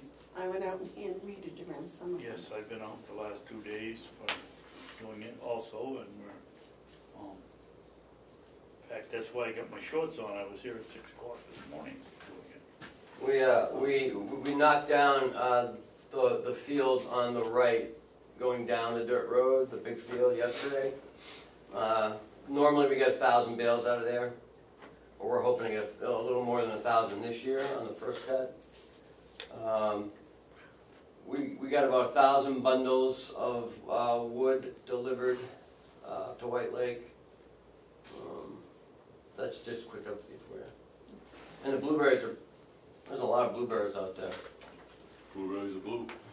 No, they're white right now. Yeah. Okay. Are there a lot? Yeah, the bushes are loaded. Loaded. Anything else? What are we doing with the blueberries? I keep losing track. I don't know what we're doing. We're selling them. I don't know who's picking them. Well, I've got some volunteers. Well, I think Dale had some too, right? Well, hopefully. A little more next week, I guess. Now we're going to hear from Land Use Committee. Well, I'm not sure because the Land Use Committee met on Monday and they did not have a quorum. So they opened the meeting and closed the meeting So nothing was accomplished. on Monday. That speaks volumes of it as it pertains to interest. No, it does not. Yes, it does. No, it does not. Yes, it does. To me, it Because does. they changed the time from 3 o'clock Friday afternoon to 2 o'clock Monday. And 2 o'clock on Monday, when the sun is shining and I've got thunderstorms coming, I have to tend to my hayfield. Oh, hey. I had to tend to my hayfield, so I was not there. And other people that run businesses that require work on Monday at 2 o'clock probably weren't there either. I don't know the rest of the story, but I know myself because I am extremely interested. But it's like today, I'm extremely interested, but I have hay down. So when I'm done here, that's what I'm going to do. And David's going to be doing the same thing. This time of year, when you have certain things you have to get done within daylight hours. That's why he's... Well, I'm waiting for them to come on the 27th, whether they know what they're doing or not. That's right, that's the idea days. Yeah. Yeah. Do you have any updates, Mark? I have a couple, thank Okay. you. The matter of the annual report, I've asked Ken to immediately put the reports in the forms that we have them on the webpage so that people can access them.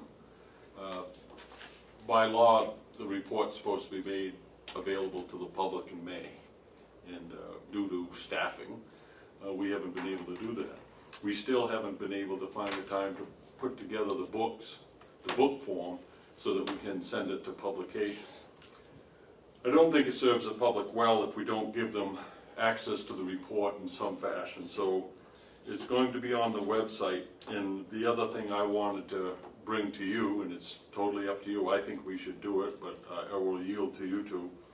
I think we should pay to have each of these reports published in the Carroll County Independent or the Granite State News, either one, or in the Conway Sun, so that people can read these reports. They're very enlightening, and I think that people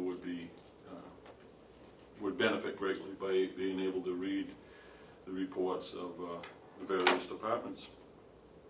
So I'd like to see what you guys think about that, about putting them in the newspaper. I think it would be a good idea if it wasn't gonna break us. I don't know what notices cost. I'll tell you. Oh, you just want to put notice of where they can get it? You want to put the whole thing in there? No, I want to publish them. I want to put them. It's gonna cost you Oh, boy. huge amount How of money. much? How much? I mean, huge is enough. Probably $100 or more for each report. And what do we have? $700. We get $750. $750. Yeah, but that's the printed reports, right? So we're not gonna print it. I don't know. Are we printing or? We have $750 to print the reports, Yeah. and we have nothing, and it would take all of that, and we would be left with nothing to print the reports. No, that's unfortunate. I guess we just have to wait until we have staff so we can print the report. And I'm not, you know, it's not critical of you. No, 'cause no, I you- just had a suggestion. Yeah. What if we put an ad in the paper saying the annual report is now online, you can view it on our website or at the library or whatever, but then that would be out there that the reports are available. And then you could put the address of the webpage on in the account. And that would be very reasonable. And then if to people do that. wanted hard copies, they could download them. And what would that cost us for the 2 papers if we were to do that? Probably $60. No, the ads are more than that, but it would be way cheaper than. Well, Cheryl's the one who puts all the ads in for everyone else. She knows how much it Just costs. a small ad like that is like $30.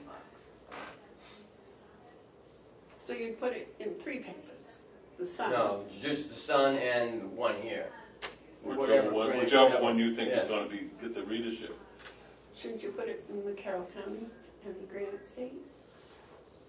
No, it'd have to be the Comeau Daily Sun and or the Granite State News or the Carroll County Independent. I don't mind putting them in all 3 if that's, I mean, it's $60 is. Not gonna be 60. Well, it'd be 90 now. You send them in, I signed the check, but I can't remember, I saw one for $30. The ones in the corner of the town It zoning just needs board, to be a planning public board. notice. Right, it doesn't have It's to not be an very ad. big. I do public notices all the time, Oh, you're gonna do a public notice Yeah. rather than an ad. yes. Can we do this under public notice and still leave enough money to publish the books? Yeah, we don't have to public, because we're gonna do an 8.5 by 11 book, the cost is more reasonable, but because they don't have to cut it to a smaller size. And that saves money. And we also have, there's a very short list of requirements that who we send it to. It's not, we don't have to have a stack of them on a desk for people to come in. Well, I think we need to get it out in front of people, because the people should see how well things are going, and those reports are worth sitting down and consuming and reading them, and I think it's just a good thing for us to get done. But I would like to see us run these ads. Do you think one day is going to be enough? I mean, I'm not looking to fulfill a legal requirement. I'm looking to see that make people, right, thank you, to inform people. Well, the Granite State and the Carroll County come out once a week. So one day with those, I think, would be sufficient. You know, People that read those, they read them every week. you come out, yeah. They come out once a week. But on the website, anybody can go there and download it, right? Yeah, they've been on this since last week. So what we can do is that notice people that they can find them on the webpage, Right. and I think that's the best we can do until we're able to find the time to put the book Put together. into, Do they post that type of thing at the, no, you'd know, Mark. Do you post that kind of thing if we were, one of the requirements is we have to send them to the libraries. Couldn't we send a letter to each one of the libraries and say, just a statement. would you please post this and have Yeah. a copy of the ad? Actually, we could do that. We should notify our libraries So that it's that it's now available. online and here's the address. Yeah, just send an email to each of the library directors with this. Yeah. Do we have, do that, Sharon? Okay. Who else are we supposed to notify? So it says here, Selectmen and- during the 6th month following the close, so we're still good, June, we're still good. It's not due in May, it's June. oh, I thought it was June. No, May. Yeah, May, no, it's June. Oh. It says, Why did I think it was May? it must be provided during the 6th month following the close of the county's fiscal year. So could you also send an email, make one email and just send it to the libraries and send it to the selectman's office to post those things? You know, Sounds right. And who else, is there anyone else we're supposed to send? We have to send it to the towns, the state library, we don't have to send it to every library. No, it's, we need to send 3 copies to the state library, that's it. Oh, I'm sorry, they said that the library. But those are books that they want, Right. Right. so they're not gonna go online. The county commissioner shall forward 1 copy of said pamphlet to the town clerk of each town in the county. Yeah. To be placed on file. 1 copy to the secretary of state and 3 to the state library. So just send those emails and say it's online, and hard copies will follow. Yeah, hard copies will be, County commissioners of each county shall publish it. The county commissioners of each county shall publish attested copies of the proceedings of the county convention with the printed reports of the county offices for the year in which such proceedings occurred. What's attested copies? it comes from the Okay. Representative Butler provides us with his minutes, and those are, they're attested because of, it comes from him. Whereas if I just sent you something that was supposed to be from him, it wouldn't be attested. Okay. Is that? Is there any public input? Oh, I had one more thing. Oh, yes. And I don't know, I was kind of startled by this. Could I see that paper there, David? Please, thank you, Commissioner. I was kind of concerned about the governor's veto of the biomass subsidy bill. That really impacts this county, employees in this county, and I think it's unfortunate myself, and I know that these things happen, and the process is the legislature passed this bill, and the governor, which is his right, found reasons to veto this bill. So the process is it goes back to the House and the Senate for them to take a vote on either sustaining the veto. I think that's how the vote goes to. Whatever it is, they get to override the veto if they choose to with a 2/3 vote. It's my hope that they would do that, but I don't know what the others think, or if we want to get in the middle of this one. But I would like to encourage, at least while it's on the air here, on John's recording of it, that the members of the delegation would vote to override the governor's veto on the biomass subsidies. These people affected by this were their jobs, and these are good jobs, good paying jobs, and from what I understand, as many as 30 people could be displaced from the facility in Tamworth. This is based on the report in the paper. I think that would be unfortunate. That's just the workers in Timber. That doesn't take in the loggers that are employing all of these workers to make the chips. I think it's maybe, I want to be careful how I say this, but I'm not sure that there's a full appreciation of what this industry is to the northern part of the state. And I would hope that the members of the general court who represent the northern part of the state would understand that and would stand with their constituents and support us in this. It would be unfortunate to have our very own reps do something that is so drastically negative to the North Country. Does the article not list the local delegates that voted against it? It does, but that's a different vote. I don't want to put anyone on notice. The next vote is the vote to override, and there's always that opportunity to change your mind. And I would hope those members who did vote against the bill would change their mind and decide to override, because the full ramification of the bill goes beyond the philosophical ideas that they might have about the issue of subsidizing who pays for what.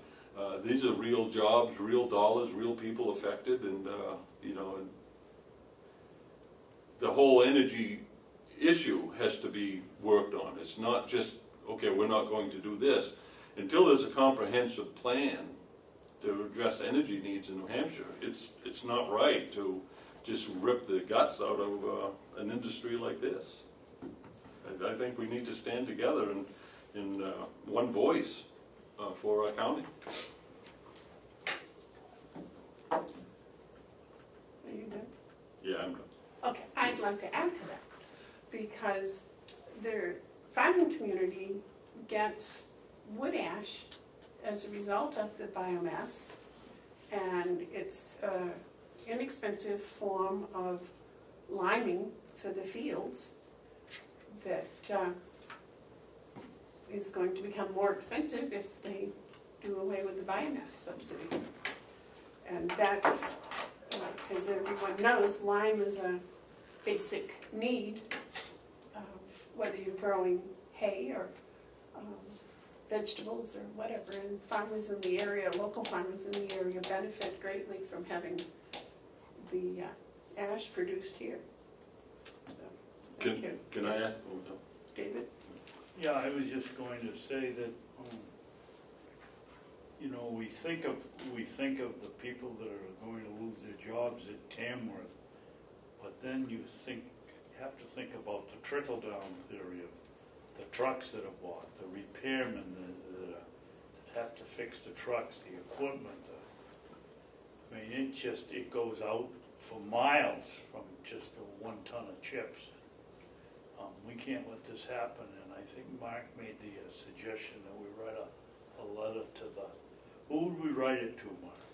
I would chastise the governor, or do we write? No, I wouldn't. See, I don't think it's an issue of chastising. I think it's an issue of understanding the ramification of the vote. Education. I would suggest, if we were to do it, that we keep it to Carroll County. We know we have a senator, Jeb Bradley. We have 15 reps, and I don't think it would be out of line for us to write as county commissioners to each of them, saying, due to the negative impacts to many industries, and we could even list them, we encourage you and ask you to vote to override the governor's veto on whatever bill number that was. Or would you send it to the 4 that voted against the bill, or would you send it to the ones that, why would you send a letter to the? I'd send it to all of them. I wouldn't assume that the vote that they made will be the vote that they'll make. You know, it could be that someone who voted for it might change their mind and vote to sustain for other reasons. You know, it's not over until it's over, and this bill isn't been decided. It's Senate Bill 365. So I'd send it to all of them. I wouldn't be predisposed at all about how any of the honorable members of the general court would vote. I would just write them all and ask them to, for the sake of our constituents, our common constituents, that they would vote to override this because of the impact it'll have on our county. And I would also suggest that we send one to the governor. Not that he might not have been properly educated as to the repercussions of the trickle-down effect. I think you absolutely would CC this to the governor. Oh, absolutely. Yeah, I think you'd send it to Senator Bradley, or you could send a thing to the Carroll County Delegation, individual letters. It's not that hard to send out 15 individual letters, is it? Just write one, send it to everybody. I'd send one to each one of them individually with their name on it. I don't know. Sure. It's not that, but whatever. I do think we need to go on record. Yep. So. As representing you. And I think the chairman can write that letter. Because you talk about the ash, you talk about the trucks, you know, just give your rationales and politely, you know. Okay. So I'd make a motion to authorize the chairman on behalf. When are they having the vote to? Oh, it'll be a while. It'll be a while, but I would get it out right away. Do they work done in summertime? Only by a Could be. special exception. They have interim study committees, Oh, and okay. they have Yeah, but they standing. don't meet as a legislative No, body. they're out of session, right. Unless there's a, Right. They get, I think the speaker calls them back for a veto vote. And Yep. until they're called back, they can't go back. I do, in just being clear about this, I had already sent separate letters to each member of the delegation and to Jeb about this Oh, nice. before, when they were voting on it. Nice, so you could just do a cut and paste. Well, no, that was as an individual, this is the effect this bill is going to have on my life. So I'll do it as Well, this is that the county commission is asking them to, the effect it will Please. have on the people in the county. and please Yeah, to vote to override. I can do that. We need to vote? Oh, no, I'm favorable. all those in favor, say aye. Aye. Aye. That's all I had. Well, if there's nothing else, I think, We still have a non-meeting. Yeah, but that's after adjournment. No. No, Oh, it's a non-meeting? yep, Oh, yeah. they always are, It's not a non-public meeting. right. okay. Make a motion to adjourn? Second. All those in favor of adjournment, say aye. Aye. We're adjourned. This is not going to Well, be you didn't very- offer public comment again. Did you have public comment? John already offered his public. Yeah, but He made a very good comment. I thought that was very good. About the phone services. May I ask